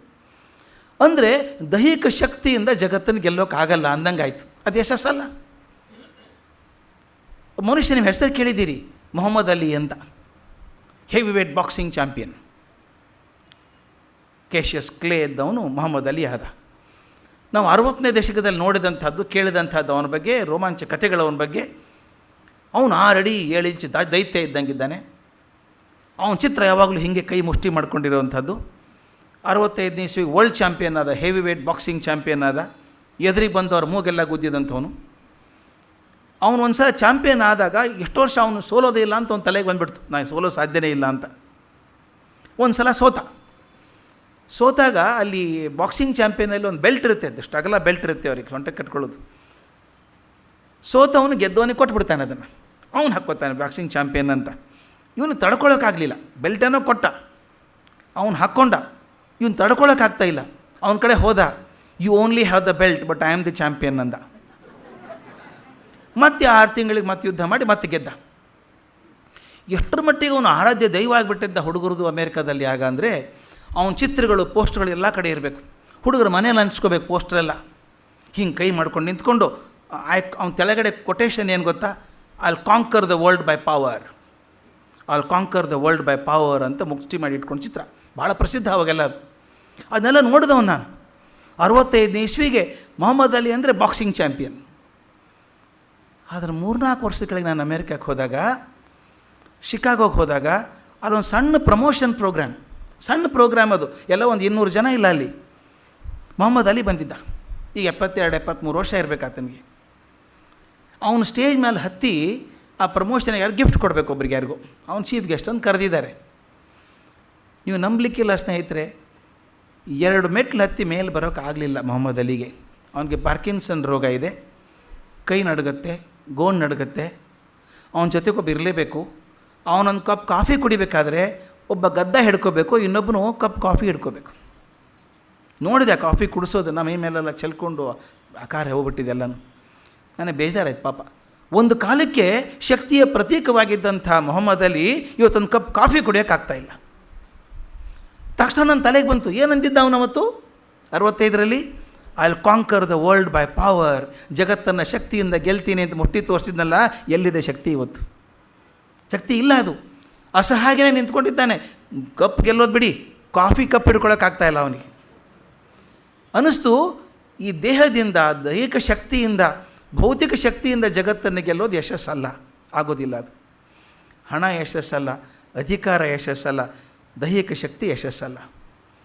ಇನ್ನು ಕೆಲವರು ಇರ್ತಾರೆ, ದಿನ ಪೇಪರಲ್ಲಿ ಫೋಟೋ ಬರಬೇಕು, ಮೊದಲನೇ ಪುಟದಲ್ಲಿ ಬಂದರೆ ಸಂತೋಷ. ಏನಕ್ಕೇನ ಪ್ರಕಾರೇಣ ಪ್ರಸಿದ್ಧ ಪುರುಷೋಭವ, ಹೆಸರು ಬರಬೇಕು ದಿನ ಪೇಪರಲ್ಲಿ, ಪ್ರಸಿದ್ಧ ಆಗಿಬಿಡ್ಬೇಕು. ಆ ಪ್ರಸಿದ್ಧ ಆಗೋದಕ್ಕೆ ಏನೇನು ಸರ್ಕಸ್ ಮಾಡ್ತಾರೆ ಅಂತ ನೋಡಿದ್ದೇವೆ ನಾವು. ಅದಕ್ಕೆ DVG ಭಾಳ ಚಂದ ಹೇಳ್ತಾರೆ, ಎದ್ದೆದ್ದು ಬೀಳುತ್ತಿಹೆ, ಗುದ್ದಾಡಿ ಸೋಲುತ್ತಿಹೆ, ಗದ್ದಲವ ತುಂಬಿ ಪ್ರಖ್ಯಾತನಾಗುತ್ತಿಹೆ, ಉದ್ಧರಿಪೆನು ಜಗವನೆಂದು ಒದ್ದಾಡುತ್ತಿಹ ಸಖನೇ, ನಿನ್ನುದ್ಧಾರವೆಷ್ಟಾಯಿತು ಮಂಕುತಿಮ್ಮ. ಜಗತ್ತನ್ನು ಉದ್ಧಾರ ಮಾಡಬೇಕು ಅಂತ ಓಡಾಡ್ತೀಯಲ್ಲಪ್ಪ, ನಿನ್ನ ಉದ್ಧಾರ ಎಷ್ಟಾಯಿತು? ಈ ಗುದ್ದಾಟ ನೋಡಿ ಪೇಪರಲ್ಲಿ ಪ್ರಸಿದ್ಧ ಆಗಬೇಕು, ಜನಪ್ರಿಯರಾಗಬೇಕು. ಜನಪ್ರಿಯರಾಗುವಂಥ ಹುಚ್ಚು, ಅದಕ್ಕಿಂತ ಕೆಟ್ಟ ಹುಚ್ಚು ಯಾವುದೂ ಇಲ್ಲ. ಈ ಜನಪ್ರಿಯತೆ ಅಂತ ಇದೆಯಲ್ಲ, ಇದರಂಥ ಹುಚ್ಚು ಯಾವುದೂ ಇಲ್ಲ. ಅದಕ್ಕೆ ಹೇಳ್ತಾರೆ, ಅನ್ನದಾತುರಕ್ಕಿಂತ ಚಿನ್ನದಾತುರ ತೀಕ್ಷ್ಣ, ಚಿನ್ನದಾತುರಕ್ಕಿಂತ ಹೆಣ್ಣು ಗಂಡೊಲವು, ಮನ್ನಣೆಯ ದಾಹವು ಎಲ್ಲಕಂ ತೀಕ್ಷ್ಣತಮ, ತಿನ್ನುವುದು ಆತ್ಮವನೇ ಮಂಕುತಿಮ್ಮ. ಈ ಮನ್ನಣೆ ಸಿಗಬೇಕು, ಹೆಸರು ಬರಬೇಕು, ಆ ದೊಡ್ಡದಿದೆಯಲ್ಲ ಹುಚ್ಚು, ಅದೊಂದು ಹುಚ್ಚಿದೆ ಜಗತ್ತಿಗೆ, ಫೇಮಸ್ ಆಗಬೇಕು ಅಂತ. ನನಗೆ ಈ ಸಿನಿಮಾದ ಬಗ್ಗೆ ಜ್ಞಾನ ತುಂಬ ಕಮ್ಮಿ, ನನಗೆ ಗೊತ್ತಿಲ್ಲ ಅಷ್ಟು ಜಾಸ್ತಿ. ಬಾಂಬೆದಲ್ಲಿ ಸೇಂಟ್ ಝೇವಿಯರ್ ಇನ್ಸ್ಟಿಟ್ಯೂಟ್ ಅಂತಿದೆ, ಮ್ಯಾನೇಜ್ಮೆಂಟ್ ಇನ್ಸ್ಟಿಟ್ಯೂಟು, ಅಲ್ಲಿ ಪಾಠಕ್ಕೆ ಹೋಗ್ತಾಯಿದ್ದೆ ನಾನು. ಅಲ್ಲಿ ಹುಡುಗರು ಹುಡುಗಿಯರು ಸಿನಿಮಾ ಬಗ್ಗೆ ತುಂಬ ಚೆನ್ನಾಗಿ ಗೊತ್ತವ್ರೆ. ಆ ಹೀರೋಯಿನ್ಗೆ ಗೊತ್ತಿರಲ್ಲ ಅವ್ರ ಬಗ್ಗೆ, ಅಷ್ಟು ಇವ್ರಿಗೆ ಗೊತ್ತಿರೋದು. ನಾನೇನು ಮಾಡಿದೆ, ತುಂಬ ಹಿಂದುಳಿದವನು ಆಗಬಾರ್ದಲ್ಲ ಅಂಥೇಳಿ ಇಲ್ಲೊಬ್ಬ ಪ್ರಖ್ಯಾತ ಸಿನಿಮಾ ವಿಮರ್ಶಕರು ನನ್ನ ಸ್ನೇಹಿತರಿದ್ದಾರೆ, ಅವ್ರ ಕಡೆಯಿಂದ ಸ್ವಲ್ಪ ಎಲ್ಲ ಇನ್ಫಾರ್ಮೇಷನ್ ತೊಗೊಂಡು ಹೋಗಿ ಕ್ಲಾಸ್ ಮಾಡುವಾಗ ಹೇಳಿದೆ, today I will ask A question about movies, ಸಿನಿಮಾದ ಬಗ್ಗೆ ಪ್ರಶ್ನೆ ಕೇಳ್ತೀನಿ ಅಂದೆ. ಅವ್ರಿಗೆ ನನ್ನ ಅಜ್ಞಾನದ ಬಗ್ಗೆ ಗೊತ್ತಿತ್ತು, ಆದ್ದರಿಂದ ಅವರಂದ್ರೆ ಇವನೇನು ಪ್ರಶ್ನೆ ಕೇಳು, ಎಲ್ಲ ಉತ್ತರ ಗೊತ್ತಿದೆ ಅಂತ ತಯಾರಾಗಿದ್ದರು. ನಾನು ತಯಾರಾಗಿ ಹೋದವಂತಾನೆ ಹೋಗಿ ಅವ್ರಿಗೊಂದು ಪ್ರಶ್ನೆ ಕೇಳಿದೆ, ವಿಚಾರ ಮಾಡಿ ಉತ್ತರ ಕೊಡ್ಬೇಕು ನೀವು. I'll give you 5 minutes time, 5 ನಿಮಿಷ ಟೈಮ್ ಕೊಡ್ತೀನಿ.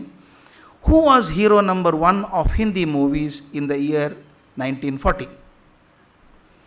1940ನೇ ಇಸ್ವಿಯಲ್ಲಿ ಹಿಂದಿ ಚಲನಚಿತ್ರದ ಹೀರೋ ನಂಬರ್ 1 ಯಾರಾಗಿದ್ದರು ಅಂತ ಕೇಳಿದೆ.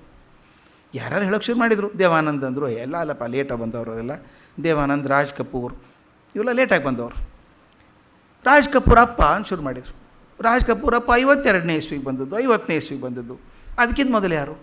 ಅರೇ ಪೃಥ್ವಿರಾಜ್ ಕಪೂರ್ ಇಲ್ಲಾಂದ್ರೆ ಅವ್ರಿಗಿಂತ ಹಿಂದವ್ರು ಯಾರು? ಈ ಹುಡುಗರು ನಿಂತ್ಕೊಂಡ್ಬಿಡ್ತು ಗಾಡಿ, 50 ಹಿಂದೆ ಹೋಗ್ತಾ ಇಲ್ಲ. ಅದು ತಲೆ ಕರ್ಕೊಂಡು ಏನೇನೋ ಹೆಸರಿದ್ರು, ಅಲ್ಲ ಅಂದೆ, ಕನಕ ಲಿಸ್ಟ್ ಇತ್ತಲ್ಲ. ಇಲ್ಲ ಅಂದ್ಬಿಟ್ಟು ಯಾರೋ ಗೊತ್ತಿಲ್ಲ ಅಂದೆ. ನಾ ಹೇಳ ಹೆಸರು ನಿಮಗೆ ಎಂದೆ. ಹೇಳಿ ಅಂದರು. 1940 ಹಿಂದಿ ಸಿನಿಮಾದ ನಂಬರ್ 1 ಹೀರೋ ಆಗಿದ್ದವರು ಶ್ಯಾಮ್ಲಾಲ್ ಅಂತ ಒಬ್ಬ ಮನುಷ್ಯ. ನಾನು ಕೇಳಿರಲಿಲ್ಲ, ಹುಡುಗರು ಕೇಳಿರಲಿಲ್ಲ.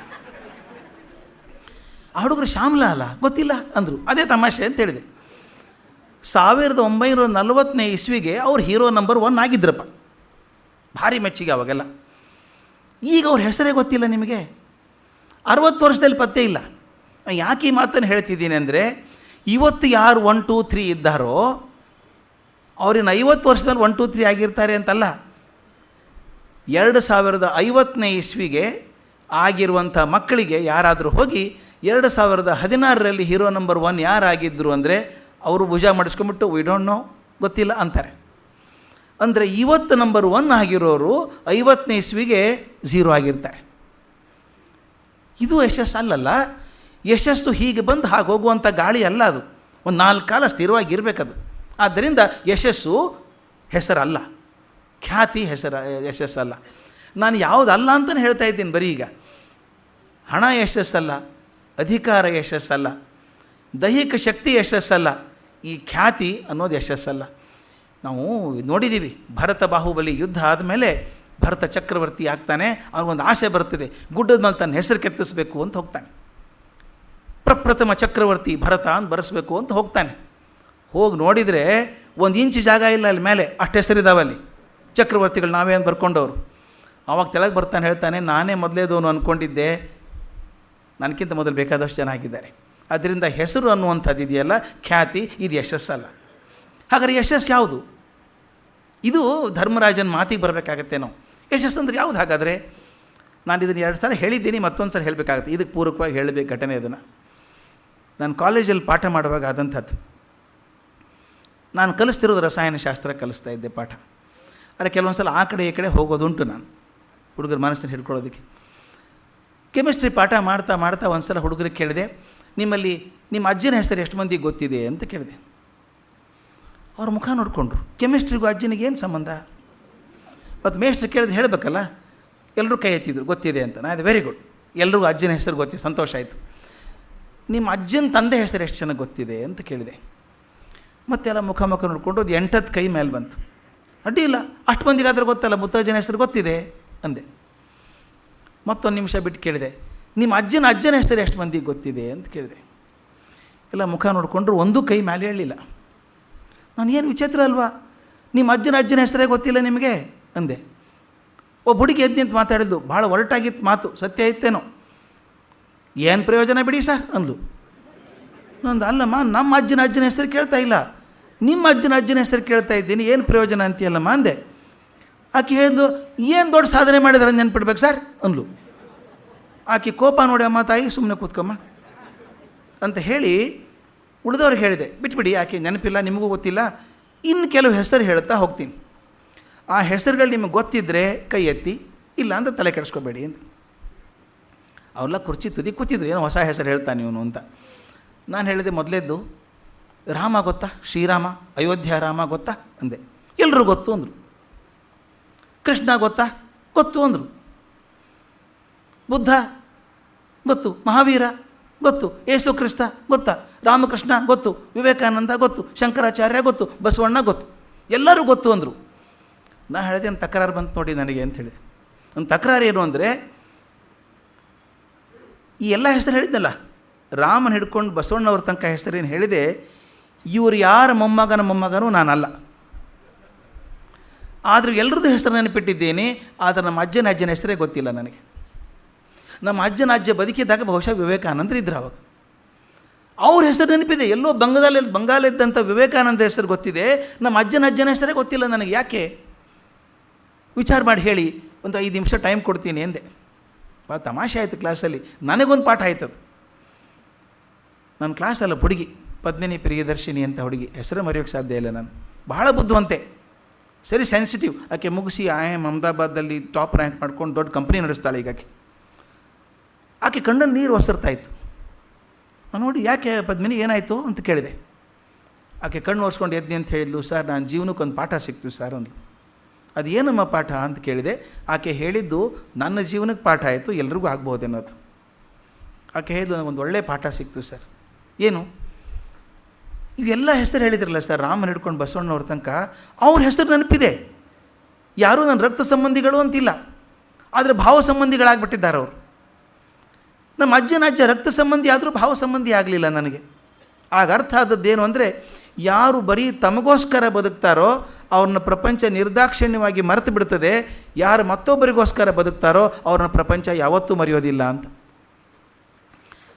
ಆ ಹುಡುಗಿ ಹೇಳಿದಾಗ ನನಗೆ ಅದ್ಭುತ ಅನ್ನಿಸ್ಬಿಡ್ತು. ನಾನು ಆ ದೃಷ್ಟಿ ನಾನು ನೋಡಿರಲಿಲ್ಲ. ಅನ್ನಿಸ್ತು, ಹೌದು, ಬಸವಣ್ಣವ್ರ ಬ್ಯಾಂಕ್ ಬ್ಯಾಲೆನ್ಸ್ ಎಷ್ಟಿತ್ತು? ಅವ್ರು ನೆನೆಸೋದು ಬ್ಯಾಂಕ್ ಬ್ಯಾಲೆನ್ಸಿಂದ ನೆನೆಸ್ತಾ ಇಲ್ಲ ಅವ್ರು. ನಾವು ಬ್ಯಾಂಕೇ ಇರಲಿಲ್ಲ. ಎಲ್ಲಿ ಬ್ಯಾಂಕು?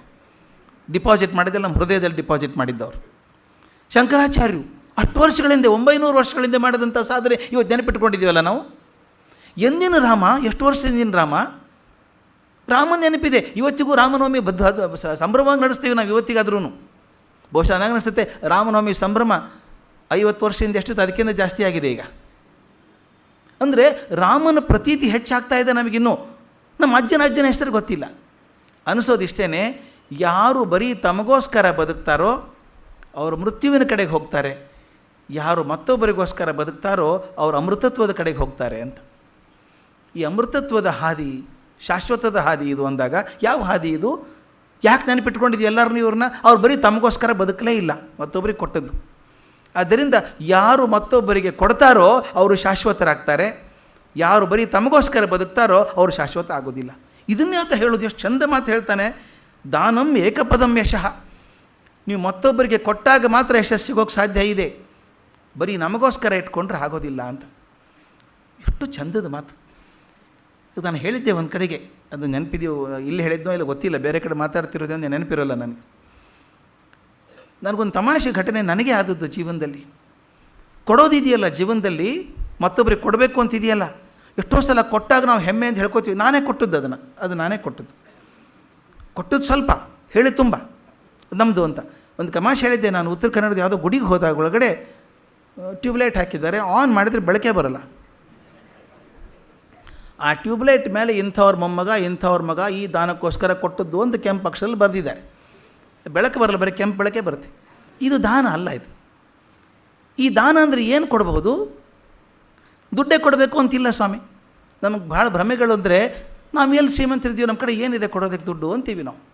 ದುಡ್ಡು ಕೊಟ್ಟರೆ ದಾನ ಅಲ್ಲ, ಅದು ಬೇಕಾದಷ್ಟು ರೀತಿಯಲ್ಲಿ ದಾನ ಮಾಡಬಹುದು ಅಂತ.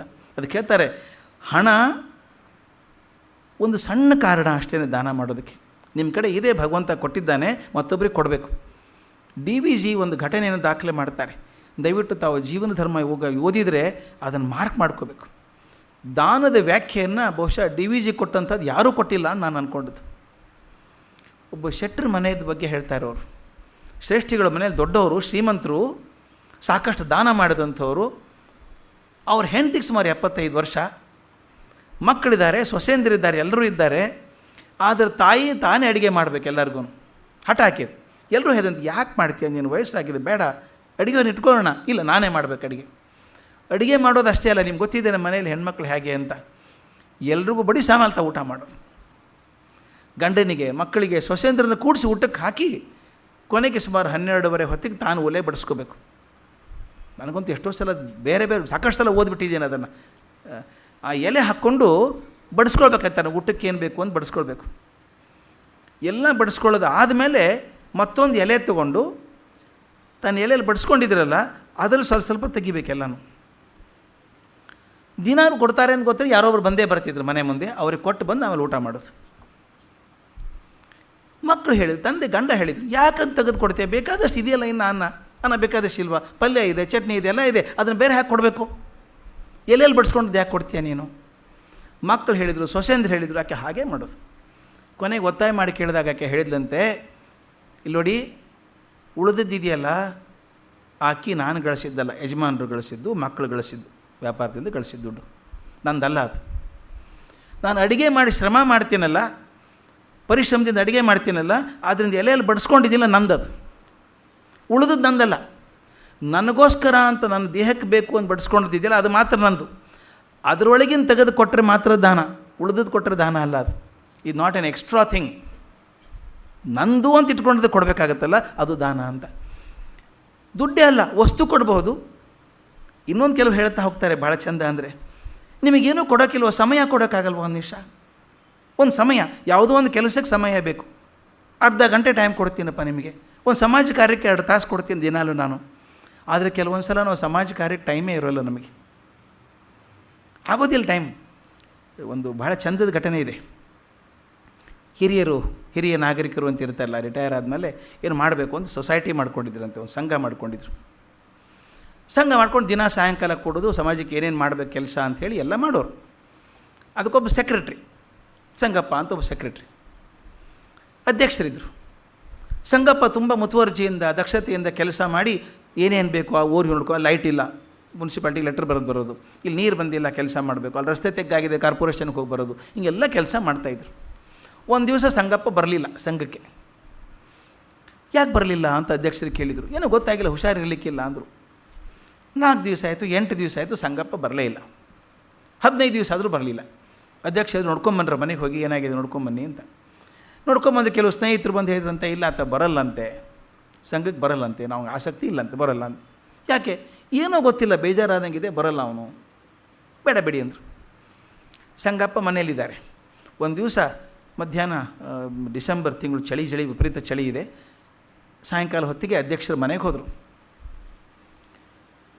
ಈ ಸಂಗಪ್ಪ ಬಾಗಿಲು ತಟ್ಟಿದ ತಕ್ಷಣ ಕೀ ಹೋಲಲ್ಲಿ ನೋಡ್ದ. ಓಹೋ, ಅಧ್ಯಕ್ಷರು ಬಂದಿದ್ದಾರೆ. ಎದಕ್ಕೆ ಬಂದಿದ್ದಾರೆ ಅವರು? ಮತ್ತೆ ಬಾ ಅಂತ ಕರ್ಕೊಂಡು ಹೋಗ್ತಾರೆ. ಹೇಗಾರು ತಪ್ಪಿಸ್ಕೋಬೇಕಾದ್ರಿಂದ ಏನು ಉತ್ತರ ಕೊಡೋದು? ಅಧ್ಯಕ್ಷರ ಬಗ್ಗೆ ಗೌರವ ಇದೆ, ಬರೋಲ್ಲ ಅನ್ನೋಕ್ಕಾಗಲ್ಲ, ಹೆಂಗಾರು ತಪ್ಪಿಸ್ಕೋಬೇಕು ಅಂತ ಮನಸ್ಸಲ್ಲಿ ಪ್ರಶ್ನೆ ವಿಚಾರ ಮಾಡ್ಕೊತಿದ್ದ, ಏನು ಹೇಳಬೇಕು ಅಂತ. ಅಧ್ಯಕ್ಷರು ಒಳಗೆ ಬಂದರು. ಗೆಸ್ಟ್ ಕೇಟಿದ್ರು, ಚಳಿ ಇದೆ ಅಂತ ಲಗ್ಗೆಸ್ಟ್ಗೆ. ಅದು ಮುಂದೆ ಕೂತ್ಕೊಂಡ್ರು, ಕುರ್ಚಿ ಹಾಕ್ಕೊಂಡು. ಅಧ್ಯಕ್ಷರು ಮಾತೇ ಆಡಲ್ಲ. ಹೇಗಿದ್ದಿ ಸಂಗಪ್ಪ ಅಂತೂ ಕೇಳಿಲ್ಲ. ಸಂಗಪ್ಪನೂ ಕೂತ್ಕೊಂಡ, ಅಧ್ಯಕ್ಷರು ಕೂತ್ಕೊಂಡ್ರು. 5-6 ನಿಮಿಷ ಕೆಂಡ ನಿಗಿ ಉರಿತಾ ಇತ್ತು ಲಗ್ಗೆಸ್ಟ್ಗೆಯಲ್ಲಿ. ಆತ ಏನು ಮಾಡಿದರು, ಅಧ್ಯಕ್ಷರು ಎದ್ರು, ಉರಿತಾ ಇತ್ತಲ್ಲ ಈಜಿಲು ಕಲ್ಲಿ ಇತ್ತಿಲ್ಲದ, ಅದನ್ನ ಹಿಂಗೆ ಹೊಡೆದ್ರು. ಸಣ್ಣ 3-4 ತುಂಡಾಯ್ತದು.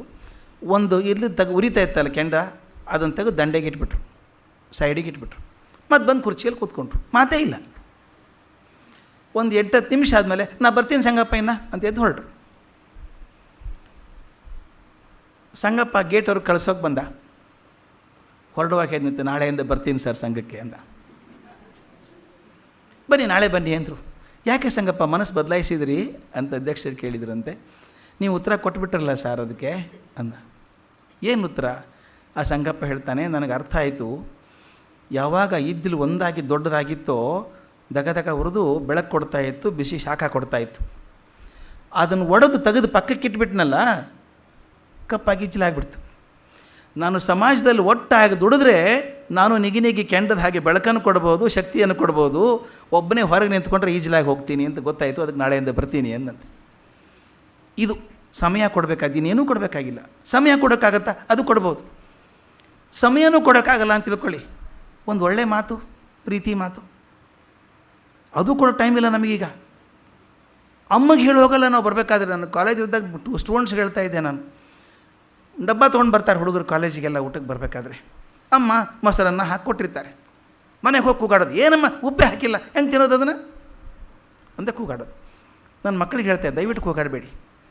ಬೆಳಗ್ಗೆ ನಿಮ್ಗಿಂತ ಬೇಗ ಎದ್ದು ಅನ್ನ ಮಾಡಿ ಡಬ್ಬಿ ಹಾಕ್ಕೊಟ್ಟಂಥ ತಾಯಿಗೆ ಉಪ್ಪು ಹಾಕಬೇಕು ಅಂತ ಗೊತ್ತಿಲ್ವಾ? ಮರ್ತು ಹೋಗಿದೆ ಏನೋ, ಬಿಟ್ಬಿಡಿ, ತಲೆ ಕೆಡಿಸ್ಕೋಬೇಡಿ. ನೀವು ಬಂದ ಮೇಲೆ ಅಮ್ಮ ನೋಡಿ, ಅಯ್ಯೋ ಮಗುಗೆ ಪಾಪ ನಾನು ಡಬ್ಬಿಲಿ ಉಪ್ಪೇ ಹಾಕಲಿಲ್ಲಲ್ಲ ಅಂತ ನಿಮ್ಗಿಂತ 10 ಪಟ್ಟು ಕೊರ್ಕೊಂಡಿರ್ತಾಳೆ ಆಕೆ. ಅದನ್ನು ಕಣ್ಣಲ್ಲಿ ಬಟ್ ಚುಚ್ಚಿ ಉಪ್ಪು ಹಾಕಿಲ್ಲ ಅಂತ ಯಾಕೆ ಹೇಳ್ತೀರಿ ಅಲ್ವಾ? ಒಂದು ಮಾತು ತಾಯಿಗೆ ಆಗಲೇ ಬೇಜಾರು ಮಾಡ್ಕೊಳ್ತೆ, ಏನೇ ಬೆಳಗ್ಗೆ ಗೊತ್ತೇ ಆಗಲಿಲ್ಲ, ಉಪ್ಪೇ ಹಾಕಿಲ್ಲ ನಿಮ್ಗಿಂತ ಮೊದಲು ಹೇಳ್ಬಿಡ್ತಾಳೆ ಆಕೆ. ಆ ಮಾತನ್ನು ಹೇಳ್ಬೇಕಾದ್ರೆ ಒಂದು ಒಳ್ಳೆ ಮಾತು, ಪ್ರೀತಿ ಮಾತು. W.B. ಯೇಟ್ಸ್ ಅಂತ ಬಹುದೊಡ್ಡ ಬರಹಗಾರ ಇಂಗ್ಲೆಂಡಲ್ಲಿ, ಆತ ತನ್ನ ಡೈರಿಯಲ್ಲಿ ಒಂದು ವಿಷಯ ಬರೆದಿದ್ದಾನೆ, ನನಗೆ ಭಾಳ ಪ್ರಿಯವಾದ ಮಾತದು. ಮನೆಯಲ್ಲಿದ್ದಾನೆ ಯೇಟ್ಸು. ಆ ಇಂಗ್ಲೆಂಡಲ್ಲೆಲ್ಲ ಹ್ಯಾಂಗೆ ದಡಕ್ಕನೆ ಹೋಗೋಕ್ಕಾಗಲ್ಲ. ಅವನ ತಂದೆ ಮನೆ ಇದ್ದರೂ ಹಾಗೆ ಹೋಗೋಕ್ಕಾಗಲ್ಲ, ಅಪಾಯಿಂಟ್ಮೆಂಟ್ ತೊಗೊಂಡು ಹೋಗಬೇಕು, ಬರ್ತೀನಿ ಅಂಥೇಳಿ. ಮನೇಲಿ ಬರೀತಾ ಕೂತಿದ್ದಾನೆ ಯೇಟ್ಸು. ಒಂದು ದಿವಸ ಬಾಗಿಲು ತಟ್ಟಿದಂಗೆ ಆಯಿತು, 4 ಗಂಟೆಗೆ ಸಾಯಂಕಾಲ. ಯಾರು ಬಂದಿರಬೇಕು ಅಂತ ಹೋಗಿ ಬಾಗಿಲು ತೆಗೆದ. ಅಪಾಯಿಂಟ್ಮೆಂಟ್ ಕೊಟ್ಟಿಲ್ಲ ಯಾರಿಗೂ. ಯಾರು ಬಂದು ನೋಡಿದರೆ ಒಬ್ಬರು ವಯಸ್ಸಾದವ್ರು ನಿಂತಿದ್ದಾರೆ. ಕಣ್ಣೆಲ್ಲ ಕೆಂಪಾಗಿದೆ, ಕೂದಲೆಲ್ಲ ಹರಡ್ಕೊಂಡಿದೆ ಮುಖದ ಮೇಲೆ. ಒಳಗೆ ಬರ್ಬೋದೇ ಅಂತ ಕೇಳಿದರು. ಒಂದು ಕ್ಷಣ ತಡೆದ್ಬಿಟ್ಟು ಬನ್ನಿ ಒಳಗಡೆ ಅಂತ ಕರೆದ. ಆ ಮನುಷ್ಯ ಬಂದವನು ಏಡ್ಸ್ ಹಿಂಗೆ ಕೂತಿದ್ನಲ್ಲ ಟೇಬಲ್ ಮುಂದೆ, ಪಕ್ಕದಲ್ಲಿ ಇನ್ನೊಂದು ಚೇರ್ ಇತ್ತು, ಆ ಕುರ್ಚಿಯಲ್ಲಿ ಬಂದು ಕೂತ್ಕೊಂಡ್ರು ವಯಸ್ಸಾದವರು. ಈತ ಅವ್ರು ಯಾರು ಅಂತ ಗೊತ್ತಿಲ್ಲ, ಏನು ಅಂತ ಗೊತ್ತಿಲ್ಲ. ಕನ್ನಡಕ ತೆಗೆದು ಟೇಬಲ್ ಮೇಲೆ ಇಟ್ಟರು, ತಮ್ಮ ಮುಖ ಎರಡೂ ಕೈಲಿ ಹಿಡ್ಕೊಂಡು ಬಿಕ್ಕಿ ಬಿಕ್ಕಿ ಅಳೋಕ್ಕೆ ಶುರು ಮಾಡಿದರು ಮುದುಕರು. ಏಡ್ಸ್ಗೆ ಅವ್ರು ಯಾರು ಅಂತ ಗೊತ್ತಿಲ್ಲ, ಯಾಕೆ ಅಳ್ತಾರೆ ಅಂತ ಗೊತ್ತಿಲ್ಲ, ಏನು ಮಾಡಬೇಕು ಅಂತ ಗೊತ್ತಾಗಲಿಲ್ಲ. ಎದ್ದು ಹೋಗ್ಬಿಟ್ಟು ಅವ್ರ ಕುರ್ಚಿಯನ್ನು ನಿಂತ್ಕೊಂಡು ಭುಜ ಹಿಡಿದು, ಚಿಂತೆ ಮಾಡಬೇಡಿ, ಭಗವಂತ ಇದ್ದಾನೆ ನಿಮ್ಮ ಜೊತೆಗೆ, ಚಿಂತೆ ಮಾಡಬೇಡಿ, ಇಷ್ಟೇ ಅಂತ. ಅದಕ್ಕಿಂತ ಹೆಚ್ಚಿಗೆ ಏನು ಹೇಳೋದು, ಏನು ಸಮಸ್ಯೆ ಅಂತ ಗೊತ್ತಿಲ್ಲ. ಅವರೆಲ್ಲ ಕಣ್ಣು ನೋಡ್ಕೊಂಡು 5 ನಿಮಿಷ ಆದಮೇಲೆ ನಾನು ಬರ್ತೀನಿ ಇನ್ನು ಅಂತ ಬಾಗಿಲು ತನಕ ಹೋದ್ರಂತೆ. ಕಳ್ಸೋಕೆ ಬಾಗಿಲು ತನಕ ಹೋಗಿ, ಅಲ್ಲ ನನ್ನಿಂದ ಏನಾದರೂ ಸಹಾಯ ಆಗೋದಿದೆಯಾ, ಸ್ವಲ್ಪ ದುಃಖದಲ್ಲಿದ್ದಂಗೆ ತೋರುತ್ತೆ ಅಂತ ಏಡ್ಸ್ ಹೇಳಿದ್ರಂತೆ. ಆತ ಹೇಳ್ತಾನೆ, ನನಗೇನೂ ಸಹಾಯ ಮಾಡೋಕ್ಕೆ ಆಗಲ್ಲ ಸರ್, ನೀವು, ನಾನು ಇದೇ ಓಣಿಯಲ್ಲಿ ಇರ್ತೀನಿ, ಕಡೆ ಮನೆಯಲ್ಲಿ ಇರ್ತೀನಿ, ನಾನು ನನ್ನ ಹೆಂಡತಿ ಇಬ್ಬರೇ ಇರೋದಿಲ್ಲಿ. ನನ್ನ ಹೆಂಡತಿ ಹೋಗಿದ್ದಾಳೆ ಈಗ ನ್ಯೂಜಿಲೆಂಡಿಗೆ. ಇವತ್ತು ಬೆಳಗ್ಗೆ ಸುದ್ದಿ ಬಂತು, ನಾನು ಒಬ್ಬಳೇ ಮಗಳು ನ್ಯೂಜಿಲೆಂಡಲ್ಲಿ ಅಪಘಾತದಲ್ಲಿ ಸತ್ತು ಹೋದ್ಲು ಅಂತ. ನಾಳೆ ಬೆಳಗ್ಗೆವರೆಗೂ ನನಗೆ ಟಿಕೆಟ್ ಸಿಕ್ಕಿಲ್ಲ, ವಿಮಾನ ಟಿಕೆಟ್. ಯಾರ ಹತ್ರ ಹೇಳ್ಕೋಬೇಕು ಅಂತ ಗೊತ್ತಾಗ್ತಾ ಇಲ್ಲ, ಕುದೀತಾ ಇದೆ ಒಳಗಡೆ. ಯಾರಿಗೆ ಹೇಳಿ, ನಾನು ಯಾರ್ದೂ ಪರಿಚಯ ಇಲ್ಲ, ನಿಮ್ಮನ್ನು ದಿನ ವಾಕಿಂಗಲ್ಲಿ ನೋಡ್ತಾ ಇದ್ದೆ, ದೊಡ್ಡ ಮನುಷ್ಯರು ನೀವು, ನಿಮ್ಮ ಹತ್ರ ಹೇಳ್ಕೊಂಡು ಹೋಗೋಣ ಅಂತ ಬಂದೆ.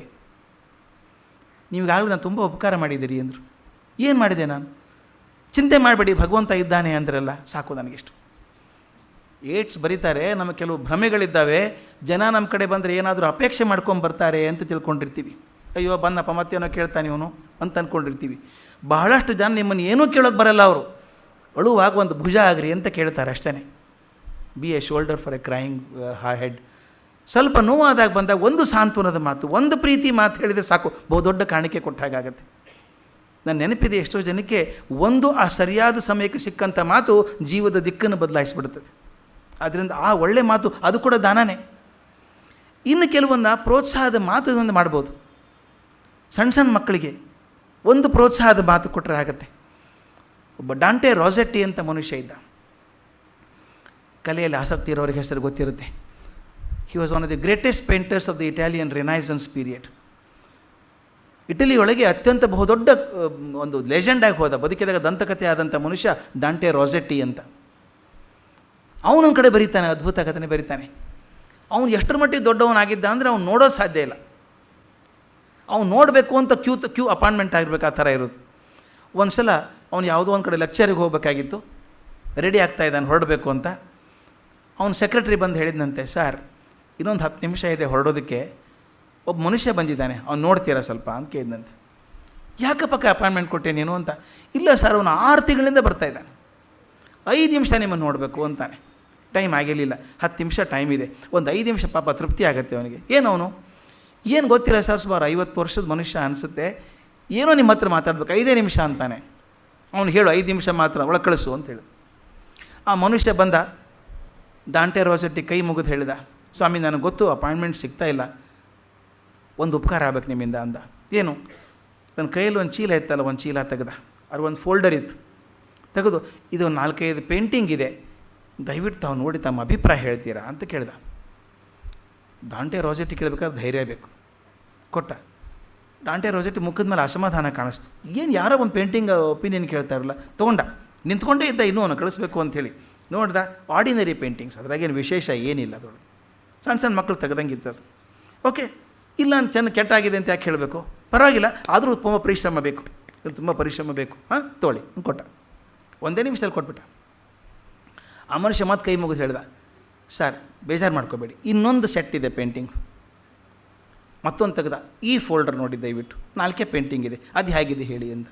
ಇಲ್ಲಪ್ಪ ನನಗೆ ಹೊತ್ತಾಗ್ತಾ ಇದೆ ಅಂದ್ಕೊಂಡು ಆ ಫೋಲ್ಡರ್ ಹಿಡ್ಕೊಂಡು ನಿಂತ್ಕೊಂಡು ಅವನು ನೋಡ್ದ, 2 ಪೇಂಟಿಂಗ್ ತೆಗೆದ, ನೋಡ್ದ, ಕೂತ್ಕೊಂಡ ಚೇರಲ್ಲಿ. ಡಾಂಟೆ ರೋಸೆಟ್ಟಿ ಕನ್ನಡಕ್ಕೆ ಹಾಕ್ಕೊಂಡು ಇನ್ನೊಂದು 3-4 ನಿಮಿಷ ನೋಡ್ದ. ವಂಡರ್ಫುಲ್ ಪೇಂಟಿಂಗ್, ಅದ್ಭುತವಾಗಿದೆ ರೀ ಪೇಂಟಿಂಗ್, ಇದು ಯಾರು ಮಾಡಿದ್ದು ಅಂತ ಕೇಳ್ದ. ನಾನೇ ಮಾಡಿದ್ದು ಸರ್ ಅಂದ. ಅಲ್ರಿ ಇಷ್ಟು ಚೆನ್ನಾಗಿ ಪೇಂಟಿಂಗ್ ಮಾಡ್ತೀರಿ, ಆ ಮೊದಲಿನ ಸೆಟ್ ಯಾರ್ದು, ಮೊದಲೊಂದು ಸೆಟ್ ತೋರಿಸ್ತೀವಿ ಅದು ಯಾರ್ದು ಅಂತ ಕೇಳ್ದ. ಅದು ನಂದೇ ಸರ್ ಅಂದವನು. ಮತ್ತು ಹಿಂಗ್ಯಾಕಾಯ್ತು ಅಂತ ಕೇಳ್ದ. ಇದು ಯಾವಾಗ ಬರ್ದಿದ್ದು, ಅದು ಯಾವಾಗ ಬರ್ದಿದ್ದು? ಅವನು ಹೇಳ್ದ, ಈ 2ನೇ ಸೆಟ್ ನೋಡಿದ್ರಲ್ಲ, ಅದ್ಭುತವಾದದ್ದು ಚೆನ್ನಾಗಿದೆ ಅಂತ ಹೇಳಿದ್ರಲ್ಲ, ಇದು ನಾನು ಹುಡುಗನಾಗಿದ್ದಾಗ ಮಾಡಿದ್ದು ಸರ್, ಈಗ ಮೊದಲೇ ತೋರಿಸಿದ್ನಲ್ಲ ಅದು ಈಗ ಮಾಡಿದ್ದು ನಾನು ಅಂದ. ಅಲ್ರಿ ಮೊದಲೇ ಅಷ್ಟು ಚೆನ್ನಾಗಿದ್ರಲ್ರಿ, ಈಗ ಯಾಕೆ ಹಿಂಗಾಯ್ತು ಮನೆ ಬರ ಅಂತ ಕೇಳ್ದ. ಆತ ಹೇಳ್ದ, ನನಗೆ ಡಾಂಟೆ ರೋಸೆಟ್ಟಿ ಸಿಗಲಿಲ್ಲ ಸರ್ ಅವಾಗ ಅಂತ. ನನಗೊಬ್ಬ ಯಾರೋ ದೊಡ್ಡ ಕಲಾವಿದ ಬಂದು ಎಷ್ಟು ಚೆನ್ನಾಗಿ ಮಾಡ್ತೀವಿ ಹುಡುಗ ಅಂದಿದ್ದು, ನಾನು ನಿಮ್ಮಂಗೆ ಆಗಿಬಿಡ್ತಿದ್ದೆ ಸರ್. ನಾನು ಮೆಚ್ಚುಗೆ ಮಾತು ಹೇಳೋರು ಯಾರೂ ಇರಲಿಲ್ಲ. ಬಿಟ್ಬಿಟ್ಟೆ ನಾನು ಅಷ್ಟಕ್ಕೆ ಅದನ್ನು. ಡಾಂಟೆ ರೋಸೆಟ್ಟಿ ಬರೀತಾನೆ, ನಾನು ಮಹಾನ್ ಕಲಾವಿದ ಆದಮೇಲೆ ಕಲಿತಂಥ ಮೊದಲನೇ ಪಾಠ ಅಂದರೆ ನನಗೆ ಬಂದಂಥ ಎಲ್ಲ ತರುಣಿಯರಿಗೆ ಉತ್ತೇಜನದ ಮಾತುಗಳನ್ನು ಹೇಳಬೇಕು. ಬರೀ ನಾನು ದಂತದ ಗೋಪುರದಲ್ಲಿ ಕೂತ್ಕೊಂಡ್ರೆ ಸಾಕಾಗೋದಿಲ್ಲ, ಮತ್ತೊಬ್ಬರನ್ನು ಉತ್ತೇಜನ ಮಾಡಿ ಇನ್ನು 10 ಜನ ಡಾಂಟೆ ರೋಸೆಟ್ಟಿ ಬರೋ ಹಂಗೆ ಕಾರಣ ಆಗಬೇಕು ಅಂತ ಹೇಳ್ತಾನೆ. ಅದು ಹೇಳಿ ಒಂದು ಮಾತು, ಒಂದು ಉತ್ತೇಜನ ಮಾತು, you are a good player, come on do it, no problem, ಚೆನ್ನಾಗಿ ಮಾಡ್ತೀಯ ನೀನು, ಒಳ್ಳೆ ಚಿತ್ರಗಾರ ಇದೆಯಾ, ಒಳ್ಳೆ ಆಟಗಾರ ಇದೆಯಾ ಅಂತಂದು ಹೇಳೋ ಮಾತಿದೆಯಲ್ಲ, ಇದು ಕೂಡ ಬಹುದೊಡ್ಡ ದಾನ. ಅಂದರೆ ಕೊಡಬೇಕಾದದ್ದು ಬರೀ ಹಣ ಅಲ್ಲ ಅಂತ ಹೇಳೋದು, ಸಮಯ ಕೊಡ್ಬೋದು, ಮಾತು ಕೊಡ್ಬೋದು. ಒಂದು ಕಷ್ಟದಲ್ಲಿರುವಾಗ ಒಂದು ನಗೋಕೆ ಬರಲ್ಲ ನಮಗೆ. ಯಾಕೆ ಸಂಸ್ಕೃತ ವಚನೇಕ ದರಿದ್ರತ, ಒಂದು ಒಳ್ಳೆ ಮಾತು ಹೇಳೋದಕ್ಕೆ ದರಿದ್ರತಾನ ಯಾಕೆ? ಒಂದು ನಗು, ಕೆಲವು ನಗೋದಿಲ್ಲ. ನನಗೆ ಬಲಿ ಸಂಕಟ ಆಗ್ತದಂತ ಅವ್ರು ನೋಡಿದಾಗ. ಬೆಳಗ್ಗೆ ಹೋಗ್ಬೇಕಾದ್ರೆ ಹೇಗಿದ್ದೀರಿ ಅಂದರೆ ಏನೋ ಅಪ್ಪ ಬಲೆ ಕಷ್ಟ. ಅದು ನಗ್ನಗ್ತಾ ಹೇಳೋಕೆ ಏನು ಕಷ್ಟ ರೀ? ನಿಮ್ಮ ಕಷ್ಟ ಯಾರೂ ತೊಗೊಳ್ಳಲ್ಲ, ಅವರು ಸಾಲ್ವ್ ಮಾಡಲ್ಲ, ನಗೋಕೆ ಏನು ತೊಂದರೆ? ಆ ರೀತಿ ಅಮೇರಿಕನ್ಸ್ ಇಷ್ಟ ನನಗೆ. ನೀವು ವಾಕಿಂಗ್ ಹೋಗಿ, ಪರಿಚಯ ಇದೆಯೋ ಇಲ್ಲೋ, ಹಾಯ್ ಗುಡ್ ಮಾರ್ನಿಂಗ್ ಅಂತ ಎಲ್ಲರೂ ಅಂತಾರೆ. ಮನೆಗೆ ಕರೆದು ಕಾಫಿ ಯಾರೂ ಕೊಡಲ್ಲ, ಆದರೆ ನಿಮಗೆ ಗುಡ್ ಮಾರ್ನಿಂಗ್ ಅನ್ನೋ ತಪ್ಸಲ್ಲ ಅವರು. ಗುಡ್ ಮಾರ್ನಿಂಗ್, ಗುಡ್ ಈವ್ನಿಂಗ್ ಎಲ್ಲರೂ ಅಂತ ಪರಿಚಯ ಇಲ್ಲಿ ಇರೋದಿಲ್ಲ ಅಂದ್ಬಿಡ್ತಾರೆ. ನನಗೊಂದು ತಮಾಷೆ ಆದದ್ದು ಎಕ್ಸ್ಪೀರಿಯೆನ್ಸ್ ಹೇಳ್ತೀನಿ. ಒಂದು ಒಳ್ಳೆ ಮಾತು ಹೇಳಿದಾಗ ಎಷ್ಟು ಚೆಂದ ಇರುತ್ತೆ ಅಂತ, ಸಹಾಯ ಆಗುತ್ತೆ ಅಂತ. ಸೌತ್ ಆಫ್ರಿಕಾದಲ್ಲಿದ್ದೆ. ಅಲ್ಲಿನ ಜೊಹಾನ್ಸ್ಬರ್ಗಿಂದ ಜಾರ್ಜ್ ಅಂತ ಒಂದು ಊರಿಗೆ ಹೋಗಬೇಕು. ಹಿಂದೆ 2-3 ದಿವಸ ವಿಪರೀತ ಮಳೆ ಆಗಿ, ಎಷ್ಟು ವಿಪರೀತ ಅಂದರೆ ಅದು ಪ್ರಳಯನೇ ಇದ್ದಂಗೆ ಆಗಿ, ವಿಮಾನ ಎಲ್ಲ ಕ್ಯಾನ್ಸಲ್ ಆಗಿಬಿಡ್ತು, ಲೈಟ್ ಇಲ್ಲ, ಕನೆಕ್ಷನ್ ಇಲ್ಲ, ಇಂಟರ್ನೆಟ್ ವರ್ಕ್ ಆಗಲ್ಲ, ಅವಾಗೆಲ್ಲ ಫಜೀತಿ ಏರ್ಪೋರ್ಟಲ್ಲೆಲ್ಲ ಒಂದು ಸಿಟಿ ಮಾರ್ಕೆಟ್ ಆದಂಗೆ ಆಗಿಬಿಟ್ಟಿತ್ತು. ನಾನು ಹೋಗಲೇಬೇಕು. ಕ್ಯೂದಲ್ಲಿ ನಿಂತಿದ್ದೀವಿ. ಹುಡುಗಿ ಕೂತಿರ್ತಾಳಲ್ಲ ಕೌಂಟ್ರಲ್ಲಿ ಟಿಕೆಟ್ ಕೊಡುವಂಥದ್ದು, ಅವಾಗೆಲ್ಲ ಕೈಲೇ ಬರ್ಕೊಡುವಂಥ ಕಾಲ. ಈ ನೆಟ್ ಇಲ್ಲ, ಅಲ್ಲಿ ಏನು ಮಾಡ್ತಾರೆ, ಬರದೇ ಕೊಡಬೇಕು. ಇಷ್ಟುದ್ದ ಕ್ಯೂ, ಎಲ್ಲರದ್ದು ಪೇಷನ್ಸ್ ಹೋಗ್ತಾ ಇದೆ. ಯಾಕಂದರೆ ಫ್ಲೈಟ್ ಮಿಸ್ ಆದರೆ ಮತ್ತೊಂದು ದಿವಸ ಇಲ್ಲೇ ಕೊಡಬೇಕಲ್ಲ ಅಂತ. ನನಗಿಂತ ಒಂದು ಮುಂದೆ ಒಬ್ಬ ಮನುಷ್ಯ ಇದ್ದ, 6 ಅಡಿ ಎತ್ತರ, ದೊಡ್ಡ ಮನುಷ್ಯ, ದಾಂಡಿಗ, ಕಪ್ಪು ಮನುಷ್ಯ, ತುಂಬ ಕುಡಿದುಬಿಟ್ಟಿದ್ದಾನೆ, ವಿಪರೀತ ಕುಡಿದುಬಿಟ್ಟಿದ್ದಾನೆ. ಆ ಹುಡುಗಿ, ಕಪ್ಪು ಹುಡುಗಿ, ಟಿಕೆಟ್ ಕೊಡುವಂಥವಳು. ಇವನಿಗೆ ಏನು ಕೋಪ ಅಂತ ತಡ್ಕೊಳಕ್ಕಾಗಲ್ಲ, ಬಾಯಿ ಮೇಲೆ ಕಂಟ್ರೋಲ್ ಇಲ್ಲ, ಒದರಾಡ್ತಾ ಇದ್ದಾನೆ. ಬೇಗ ಕೊಡೋ, ಕಣ್ಣಿಲ್ವ ನಿನಗೆ, ನಾಚಿಕೆ ಬರಲ್ವಾ, ಕಾಯ್ತಾ ಇದ್ದೀವಿ, ಹಾಗೆ ಹೇಗೆ ಅಂತ ಬೈತಿದ್ದ. ಸುಮ್ಮನೆ ಇರ್ರಿ ಅಂತ ಮುಂದೆ ಯಾರೋ ಹೇಳಿದ್ರು, ಅವ್ರಿಗೆ ಬೈದರು, ನೀ ಸುಮ್ಮನೆ ಇರು ಅಂತ ಅವ್ನಿಗೆ ಬೈತಾನೆ. ಆಮೇಲೆ ಕೊನೆ ಯು ಬ್ಲ್ಯಾಕಿ ಅಂದ್ಬಿಟ್ಟಾಕಿ. ಆಕೆ ಕೋಪ ಬಂದು, sir please don't say that, ಹಂಗೆ ಹೇಳಬೇಡಿ ಸರ್ ಅಂತೆಲ್ಲ ಹೇಳ್ಕೊಂಡು, ಎಷ್ಟು ಹೇಳಿದ್ರು ಕೇಳ್ತಾ ಇಲ್ಲ, ಒಂದು ಅರ್ತಿ ಒಟ ಬೈತಾ ಇದ್ದಾನೆ. ಅವನ ಜಾಗ, ಅವ್ನ ಸರದಿ ಬಂತು, ಕೌಂಟ್ರ್ ಮುಂದೆ ನಿಂತ್ಕೊಂಡ. ಆಕೆ ಬರೀಬೇಕಾದ್ರೆ ಪುರ್ಸತ್ತಿಲ್ಲ, ಬೈತಾ ಇದ್ದಾನೆ, ನಾಚಿಕೆ ಎಲ್ಲ ನಿನಗೆ, ಕಾಯಿಸ್ತಾ ಇದೆ, ಒಂದು ತಾಸು ಕಾಯಿಸ್ತಾ ಇದೆ, ಕೆಲಸ ಮಾಡೋದು ನಿನಗೆ, ನೌಕರಿ ಬಿಟ್ಟು ಮನೆಗೆ ಹೋಗುವಂತೆಲ್ಲ ಬೈತಾ ಇದ್ದಾನೆ. ಪಾಪ ಕಣ್ಣಲ್ಲಿ ನೀರು ಬಂದುಬಿಡ್ತಾಕೆ. ಏನೋ ಟಿಕೆಟ್ ಕೊಟ್ಲು, ಹೋದ ಅವನು. ಹಿಂದೆ ನಾನು ಗುಡ್ ಈವ್ನಿಂಗ್ ಅಂದೆ. ತಲೆ ಎತ್ತು ನೋಡಿದ್ಲು. ನಮ್ಮ ಇದಂಗೆ ಭಾಳ ಕಷ್ಟಗಳು ಬಂದಾಗ ಒಂದು ಸಂತೋಷ ಸುದ್ದಿ ಬಂದರೆ ಹೆಂಗೆ ಆಗ್ತದೆ ಹಾಗೆ ಪಾಪ ಗುಡ್ ಈವ್ನಿಂಗ್ ಅಂತ ತಲೆ ಎತ್ತು ನೋಡಿದ್ಲು. ನಾನು ಸುಮ್ಮನೆ ಹೇಳಿದೆ, ಯು ಆರ್ ವಂಡರ್ಫುಲ್ ಅಂದೆ. ವಾಯ್ ಅಂದ್ಲು. You could tolerate all that and do your work efficiently, you are wonderful ಅಂದೆ. ಶಿ ಸ್ಮೈಲ್ಡ್, ಕಣ್ಣು ಹೊರಿಸ್ಕೊಂಡ್ಲು, thank you so much sir ಅಂದ್ಲು. ಅಂದ್ಬಿಟ್ಟು ಡಿಸೆಂಬರ್ ತಿಂಗಳದು, ಡಿಸೆಂಬರ್ ಇನ್ನೂ ಬರಬೇಕು, ಟಿಕೆಟ್ ಬಡ ಕೊಟ್ಬಿಟ್ಟು ಅದ್ರ ಜೊತೆಗೆ ಒಂದು ಕ್ಯಾಂಡಿ ಕೊಟ್ಬಿಟ್ಟು happy Christmas sir and happy new year ಅಂತ ಕೊಟ್ಲು. ನಾನು ಟಿಕೆಟ್ ತೊಗೊಂಡು ಹೊರಡುವಾಗ ಕೇಳಿದೆ, ಆತ ಹಂಗೆ ಹೊರಟು ಮಾತಾಡ್ಬೇಕಾದ್ರೆ ಬೇಜಾರಾಗಿರ್ಬೇಕಲ್ಲಮ್ಮ ನಿನಗೆ, ಬೇಜಾರಾಯ್ತಾ ಅಂತ ಕೇಳಿದೆ. ಆಕೆ ಆಗದೆ ಇರುತ್ತಾ, will it not hurt me ಅಂದ್ಲು. ಐ ಹ್ಯಾವ್ ಟೇಕನ್ ಕೇರ್ ಅಂದ್ಲು. ಐ ಹ್ಯಾವ್ ಟೇಕನ್ ಕೇರ್, ನಾನು ಕಾಳಜಿ ತೊಗೊಂಡಿದ್ದೀನಿ. ಏನು ಟೇಕನ್ ಕೇರ್ ಆಫ್ ವಾಟ್, ಏನು ಕಾಳಜಿ ತೊಗೊಂಡಿದ್ಯಾ ಅಂದೆ. He will never get his bag ಅಂದ್ಲು. He will never get his bag ಅಂತ. ಆಕೆ ಏನು ಮಾಡಿದಾಳೆ, ಇವನು ಕರ್ಕೊಂಡು ಹೋಗಲ್ಲಕ್ಕೆ, ಇವನು ಅವ್ನು ಹೋಗೋದೆಲ್ಲೋ ಜಾರ್ಜಿಗೆ ಹೋಗೋದು, ಅವ್ನ ಬ್ಯಾಗ್ ಕೇಪ್ಟೌನ್ಗೆ ಹೋಗುತ್ತೆ. ಹುಡ್ಕಾಡ್ಲಿ ಮಗ, ಅಲ್ಲಿ ಹೋದ್ರೆ ನಿಮ್ಮ ಬಟ್ಟೆ ಸಿಗಲ್ಲ, ಅವ್ನು ಏನೂ ಸಿಗಲ್ಲ, ಸುಟ್ಕೇಸ್ ಸಿಗಲ್ಲ, ಅವನು ವಾಪಸ್ ಬರ್ತಾನೆ ಬೈಯೋದಕ್ಕೆನಾ. ಅವಾಗೆಲ್ಲ ಹೋಗೋತಿ ಪೂರ್ತಿ ಇಳಿದಿರುತ್ತೆ ಕೆಳಗೆ ಹೋಗೋ ತನಕ. ಇದು ಯಾಕೆ ಬೇಕಾಗಿತ್ತು? ಒಂದು ಒಳ್ಳೆ ಮಾತು ಹೇಳೋಕೆ ಅಂತ ತೊಂದರೆ ಇದು ಅಲ್ವಾ? ಇದು ಕೂಡ ನಮ್ಗೆ ಹೇಳಿಕೊಡ್ಬೇಕು ಮಕ್ಕಳಿಗೆ. ನಾವು ದೊಡ್ಡವ್ರು ಹೇಳಬೇಕು, ಎದುರಿಗೆ ಬಂದವ್ರಿಗೆ ಒಂದು ಒಳ್ಳೆ ಮಾತು ಹೇಳಿ, ಚೆನ್ನಾಗಿರೋದು ಹೇಳಿ. ಇದು ಕೂಡ ಕೊಡುವುದೇ ದಾನ. ಅಂದರೆ ಇದೆಲ್ಲ ಬೇಕಾಗಿ ಕೊಡಬೇಕಂತಿಲ್ಲ, ಒಂದು ಒಳ್ಳೆ ಮಾತು, ನೋವು ಹಂಚಿಕೊಳ್ಳುವಂಥದ್ದು. ಈ ಘಟನೆ ನಾನು ಹಿಂದಕ್ಕೊಂದು ಯಾವತ್ತೋ ಹೇಳಿರಬೇಕು, ಈಗ ಹೇಳಲೇಬೇಕು ಮತ್ತೊಂದು ಸಲ ಅದನ್ನು. ಇದು ನನಗೆ ಅತ್ಯಂತ ಹೃದಯಕ್ಕೆ ಮುಟ್ಟಿದಂಥ ಘಟನೆ. ಹಂಚಿಕೊಳ್ಳೋದಿದೆಯಲ್ಲ, ಮತ್ತೊಬ್ಬರು ನೋವನ್ನು ಹಂಚಿಕೊಳ್ಳೋದಿದೆಯಲ್ಲ, ಇದರಂಥ ದೊಡ್ಡ ದಾನ ಇನ್ಯಾವುದೂ ಇಲ್ಲ. ಸಂತೋಷವಾಗಿರುವಾಗ ಎಲ್ಲರೂ ಸಿಗ್ತಾರೆ ನಿಮಗೆ, ದುಃಖದಲ್ಲಿದ್ದಾಗ ಸಿಗೋದು ಭಾಳ ಅಪರೂಪ ಯಾರೂ. ಸ್ವಲ್ಪ ಅವ್ರ ನೋವಿಗೆ ಹೆಗಲು ಕೊಡಿ, ಸ್ವಲ್ಪ ಸಂತೋಷ ಕೊಡಿ, ದುಃಖ ಹಂಚಿಕೊಳ್ಳಿ. ಅದಾಗೋದ್ರಿಂದ ಏನಾಗುತ್ತೆ ಗೊತ್ತಾ, ಅವ್ರಿಗೆ ನೀವು ಸಾಂತ್ವನ ಕೊಡೋದು ದೊಡ್ಡದಲ್ಲ, ನಿಮಗೆ ಸಿಗುವಂಥ ತೃಪ್ತಿ ಇನ್ಯಾವಾಗಲೂ ಸಿಗಲ್ಲ. ಅವ್ರ ನೋವಿಗೆ ನಾನು ಧ್ವನಿ ಆದೆ, ಅವ್ರಿಗೆ ಸ್ವಲ್ಪ ಹೆಗಲು ಕೊಟ್ಟೆ ಅಂದಾಗ ತುಂಬ ತೃಪ್ತಿ ಆಗುತ್ತೆ. ನನ್ನ ಸ್ನೇಹಿತರಿಗೆ ಆದಂಥದ್ದು, ಇದನ್ನು ಬರೆದು ನಾನು ಇಂಟರ್ನೆಟ್ಟಲ್ಲಿ ಹಾಕಿದಾಗ ಸುಮಾರು 26,000 ಮೇಲ್ ಬಂದಿದೆ ನನಗೆ. ಅದ್ರ ಬಗ್ಗೆ ಪ್ರಪಂಚದ ಎಲ್ಲ ಮೂಲೆಗಳಿಂದ ಬಂದಿದೆ. ನಮ್ಮ ಜೀವನ ಬದಲಾಯಿಸಿದ ಘಟನೆ ಅಂತ ಹೇಳುವಂಥದ್ದು ಬಂದಿದೆ. ನಾನು ಮಡ್ರಾಸಲ್ಲಿ ಆದಂಥದ್ದು, ಚೆನ್ನೈದಲ್ಲಿ. ನನ್ನ ಗೆಳೆಯ ಹ್ಯೂಲೆಟ್ ಪ್ಯಾಕರ್ಡ್ ಅಂತ ಕಂಪ್ನಿ ಇದೆ, HP, ಅಲ್ಲಿ ಮ್ಯಾನೇಜರ್ ಆಗಿದ್ದ. ಇವ್ರಿಗೆ ಶನಿವಾರ ಭಾನುವಾರ ರಜೆ ಇರುತ್ತಲ್ಲ ಇವರಿಗೆಲ್ಲ. ಒಂದು ದಿವಸ ಶನಿವಾರ ದಿವಸ ಆರಾಮಾಗಿ ಕೂತು ಪೇಪರ್ ಓದ್ತಾ ಇದ್ದಾನೆ.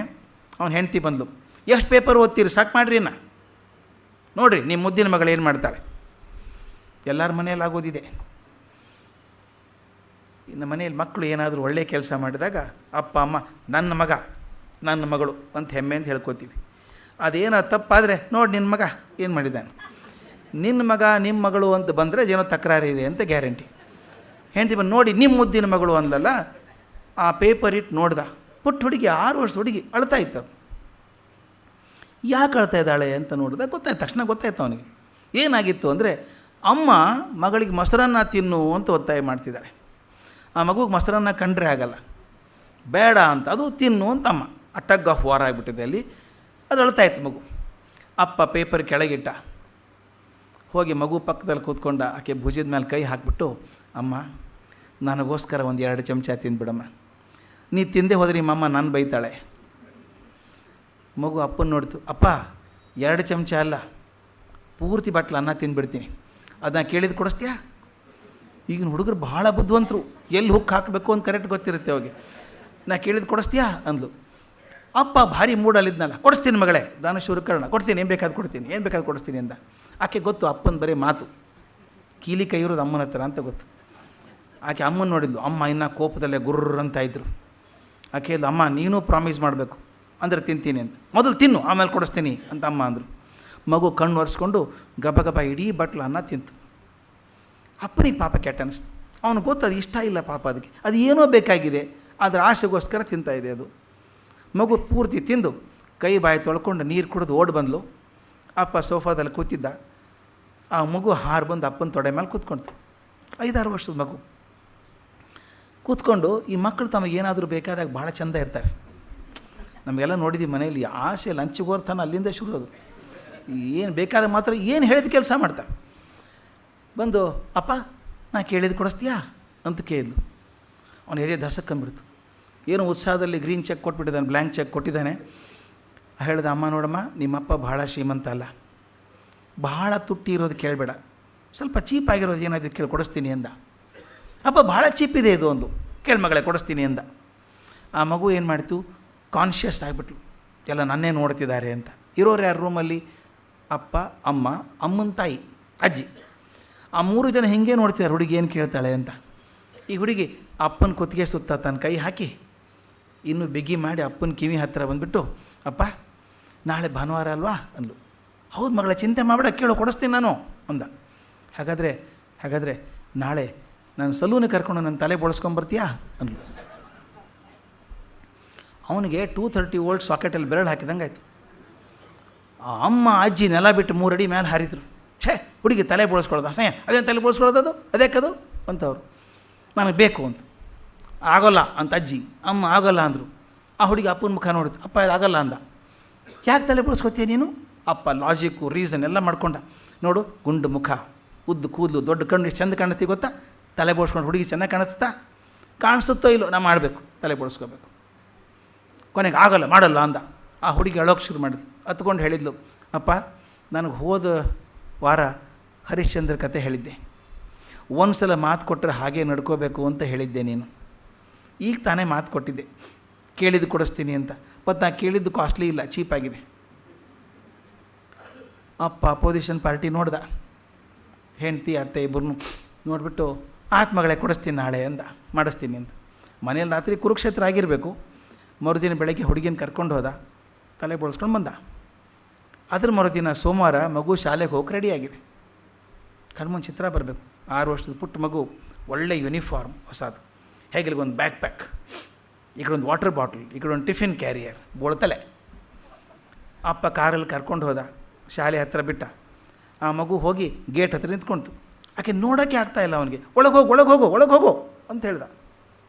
ಆಕೆ ಹೋಗ್ತೀನಪ್ಪ, ನನ್ನ ಫ್ರೆಂಡ್ ಬರ್ತಾನೆ, ಕಾಯ್ತಾ ಇದ್ದೀನಿ ಅಂದ್ಲು. ಅದು ಯಾವ ಫ್ರೆಂಡಪ್ಪ ಅವನು ನೋಡಬೇಕು ಅಂತ ಇವನು ಕಾರಲ್ಲಿ ಕೂತ್ಕೊಂಡ. ಒಂದು ನಿಮಿಷಕ್ಕೆ ಇನ್ನೊಂದು ಕಾರ್ ಬಂತು ಅದರಿಂದ. ಅದರಿಂದ ಹುಡುಗ ಹೇಳ್ಕೊಂಡ, ಅಷ್ಟೇ ವಯಸ್ಸಿನ ಹುಡುಗ, ಅಂಥದ್ದೇ ಯೂನಿಫಾರ್ಮು, ಅಂಥದ್ದೇ ಬ್ಯಾಕ್ ಪ್ಯಾಕು, ಅಂಥದ್ದೇ ವಾಟರ್ ಬಾಟ್ಲು, ಅಂಥದ್ದೇ ಟಿಫಿನ್ ಕ್ಯಾರಿಯರು, ಅವನದು ಬೋಳ್ತಲೆ. ಅವನು ನಿಧಾನ ನಡ್ಕೊಂಡು ಆ ಹುಡುಗಿ ಹತ್ರ ಮಾತಾಡ್ತಾ ಇದ್ದ. ಈ ಹುಡುಗಿ ಅಪ್ಪ ಅಂದ, ಶಾಲೆ ಯೂನಿಫಾರ್ಮ ಚೇಂಜ್ ಆಯಿತೋ ಏನೋ, ನನ್ನ ಮಗಳು ಇವನು ತಲೆ ಬೋಳ್ಸ್ಕೊಂಡಿದ್ದಾನೆ, ಏನಪ್ಪ ಇದು ಅಂತ. ಅಷ್ಟೊತ್ತಿಗೆ ಹಿಂದಿನ ಕಾರಲ್ಲಿ ಒಬ್ಬ ಹೆಣ್ಮಗಳು ಬಂದರು. ಆಕೆನೇ ಡ್ರೈವ್ ಮಾಡ್ಕೊಂಬಂದದ್ದು. ಕಾರ್ ಇಳಿದು ಈ ಕಡೆ ಬಂದಳು. ಈ ಹುಡುಗಿ ಅಪ್ಪನ ನೋಡಿಬಿಟ್ಟು ನಮಸ್ಕಾರ ಮಾಡಿ, ಸರ್ ಆ ಮಗು ನಿಮ್ಮ ಮಗಳ ಅಂತ ಕೇಳಿದ್ಲು.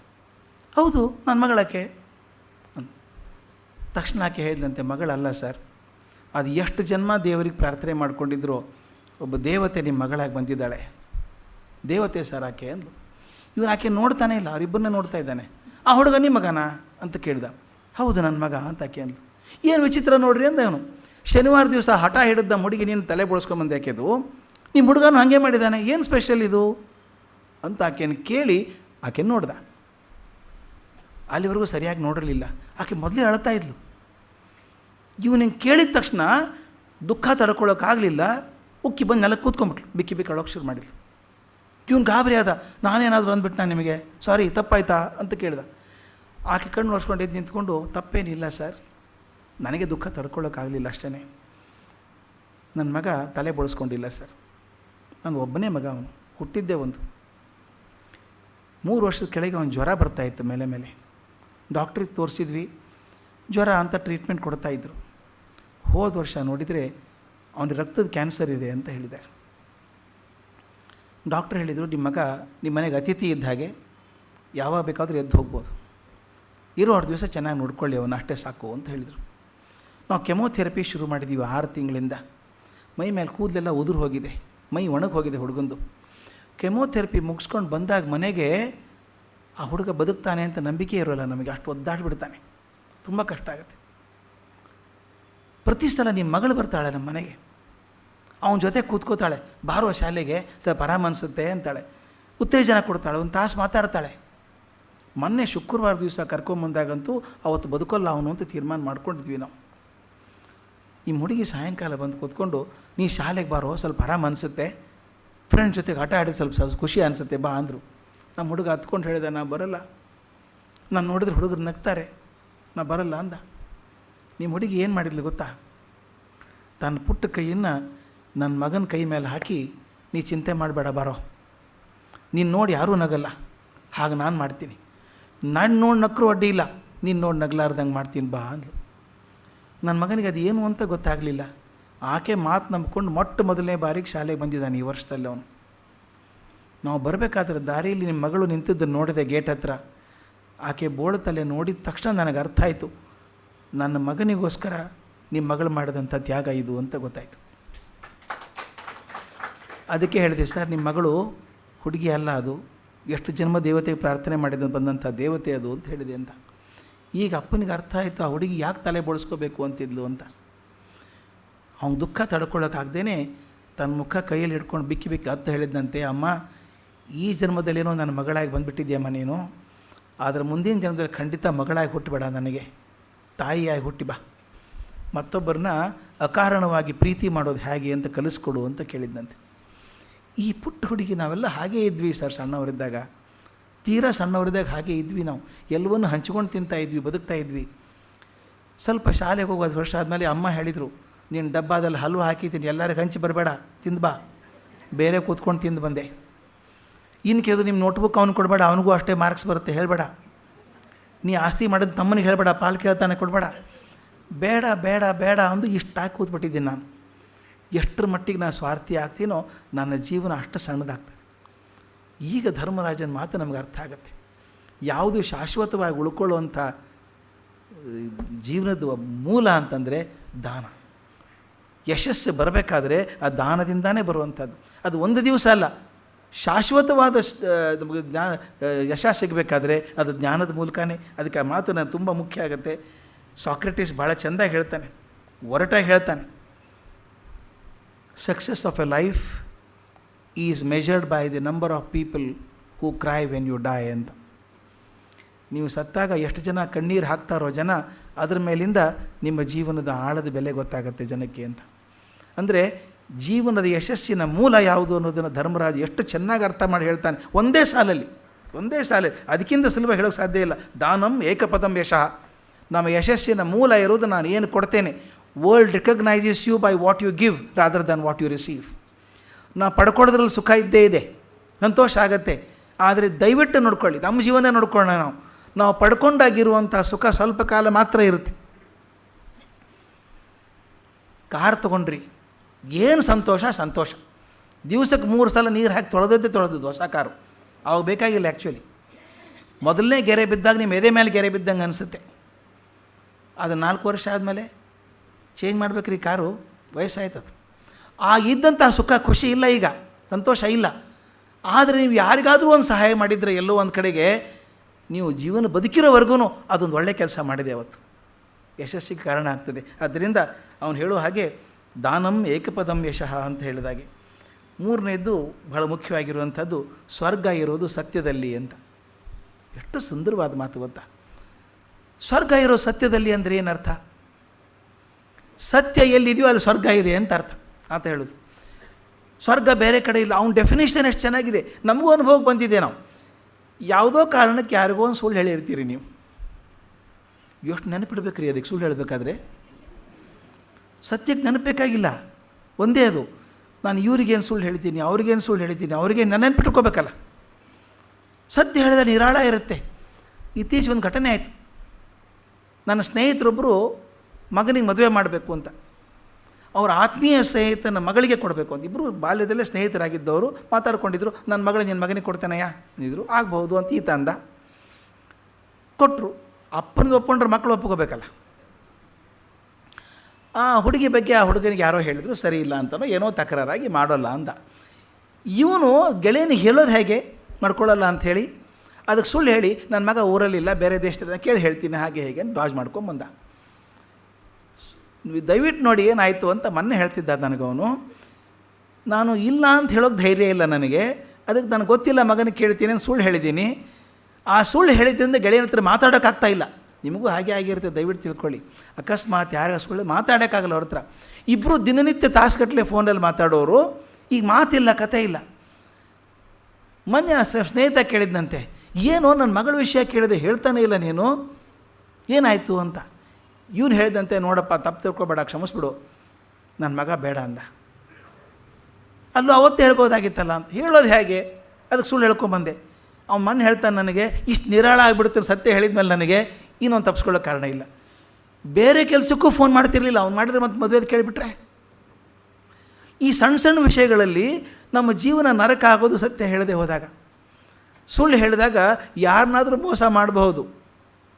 ನನ್ನ ಆತ್ಮವನ್ನು ಮೋಸ ಮಾಡೋಕ್ಕಾಗೋದಿಲ್ಲ. ಆತ್ಮಸಾಕ್ಷಿ ಅಂತಿದೆಯಲ್ಲ, ಅದು ಮೋಸ ಮಾಡೋಕ್ಕಾಗೋದಿಲ್ಲ. ಯಾವಾಗಲೂ ಚುಚ್ಚುತ್ತಾನೇ ಇರ್ತದೆ, ಅದು ಯಾವಾಗಲೂ ಸದಾ ಹೋರಾಟ ಮಾಡ್ತದೆ. ಅದಕ್ಕೆ ಹೇಳ್ತಾರೆ ಸತ್ಯ ಹೇಳಿದಾಗ ಸ್ವರ್ಗ ಸಿಗ್ತದೆ ಅಂತ. ವರದಾಚಾರ್ಯರ ಬಗ್ಗೆ ಒಂದು ಘಟನೆಯನ್ನು DVG ಬರೀತಾರೆ, ಅದ್ಭುತವಾದ ಘಟನೆ ಬರೀತಾರೆ. ವರದಾಚಾರ್ಯ ತಮಗೆ ಗೊತ್ತು, ಹುಲಿ ಶಿರೋಮಣಿಯವರು. ವರದಾಚಾರ್ಯರು ಹೇಗೆ ಬದುಕಿದ್ರು, ಘನತೆಯಿಂದ ಬದುಕಿದ್ರು ಅಂತ. ಅವ್ರು ಯಾರೂ ಬಂದು ಅವ್ರ ಕಡೆ ಹೋದವ್ರು ಯಾರೂ ಇಲ್ಲ ಅಂತ ವಾಪಸ್ ಹೋದವರಿಲ್ಲ. ಏನಿದ್ದದ್ದು ಕೊಟ್ಟು ಕಳಿಸ್ಬಿಡೋರು ಅಂತ ಕೊಡುಗೆ ದಾನಿಗಳು ಕೂಡ ಅವರು. ಪರಿಸ್ಥಿತಿ ಹೇಗೆ ಬರುತ್ತೆ ಅಂದರೆ, ಒಂದು ಕಡೆ ಯಾವುದೋ ನಾಟಕ ಮಾಡಬೇಕು ಅಂತ ಸ್ಕ್ರೀನ್ ಮಾಡಿಸಿ ಸಾಲ ತೊಗೊಂಡಿದ್ದಾರೆ ಒಬ್ಬರು ಸಾಹುಕಾರ ಕಡೆಯಿಂದ. ಯಾವುದೋ ಅಕಾಲಿಕವಾದಂಥ ಮಳೆ ಬಂದುಬಿಟ್ಟು ನಾಟಕನೇ ಆಗಲಿಲ್ಲ. 15 ದಿವಸ ನಾಟಕ ಆಗಲಿಲ್ಲ. ದುಡ್ಡು ಕೊಡತ್ತಬೇಕಲ್ಲ, ಆರ್ಟಿಸ್ಟಿಗೆ ದುಡ್ಡು ಕೊಡಬೇಕು, ಸಂಬಳ ಕೊಡಬೇಕು, ಆಗಲಿಲ್ಲ. ಕೊನೆಗೆ ಹರಾಜು ಬರೋ ಪ್ರಸಂಗ ಬಂದುಬಿಡ್ತು. ಸಾಹುಕಾರ ನೋಟಿಸ್ ಕಳಿಸಿದ್ರು, ಕೊಡದೆ ಹೋದರೆ ಪರದೆ ಎಲ್ಲ ತೊಗೊಂಡ್ಬಿಡ್ತೀನಿ ನಾನು ಹಾಗೆ ಅಂತ. ಎಲ್ಲ ಪರದೆ ಎಲ್ಲ ಹೋದ್ರೆ ನಾಟಕ ಮಾಡೋದು ಹೇಗೆ? ಇವ್ರು ತಮ್ಮ ವಕೀಲರನ್ನ ಕರೆದ್ರಂತೆ. ವಕೀಲರು ಕರೆದು ಏನು ಮಾಡಬೇಕು ನೋಡಿ, ಏನು ವ್ಯವಸ್ಥೆ ಮಾಡಬೇಕು ನೋಡಿ ಅಂದರು. ವಕೀಲರೆಲ್ಲ ನೋಡಿಬಿಟ್ಟು, ಎಲ್ಲ ಏನು ಮಾಡೋಕ್ಕಾಗಲ್ಲ ಯಜಮಾನ್ರೆ, ನೀವು ಕೊಡಬೇಕಾಗತ್ತೆ. ಆದರೆ ಒಂದು ವಿಷಯ ನೀವು ಮಾಡಿದರೆ ಆಗತ್ತೆ, ನೀವು ದುಡ್ಡು ಕೊಡಬೇಕಾಗಿಲ್ಲ ಅಂತ. ಏನಾಗಿಲ್ಲ? ನೀವು ಅವತ್ತೇನು ನನಗೆ ಕೊಡಬೇಕು ಅಂತ ಹೇಳಿದ್ರಲ್ಲ, ಆ ಸಿಗ್ನೇಚರ್ ನಂದಲ್ಲ, ಸಹಿ ಮಾಡಿದ್ದಾನೆ ಸಿಗ್ನೇಚರ್ ಅಲ್ಲ. ಆಗಿನ್ನೂ ಪ್ರೂಫ್ ಮಾಡೋಕ್ಕೆ ಕಷ್ಟ ಇತ್ತೆ ನಮಗೆ. ನನ್ನ ಸಿಗ್ನೇಚರ್ ಅಲ್ಲ ಅದು, ನಾನು ಮಾಡಿದ್ದಲ್ಲ ಅಂತ ಒಂದು ಮಾತು ಅಂದ್ಬಿಡಿ, ಅದನ್ನು ಪ್ರೂವ್ ಮಾಡೋಕ್ಕೆ 10 ವರ್ಷ ಬೇಕು ಅವನಿಗೆ.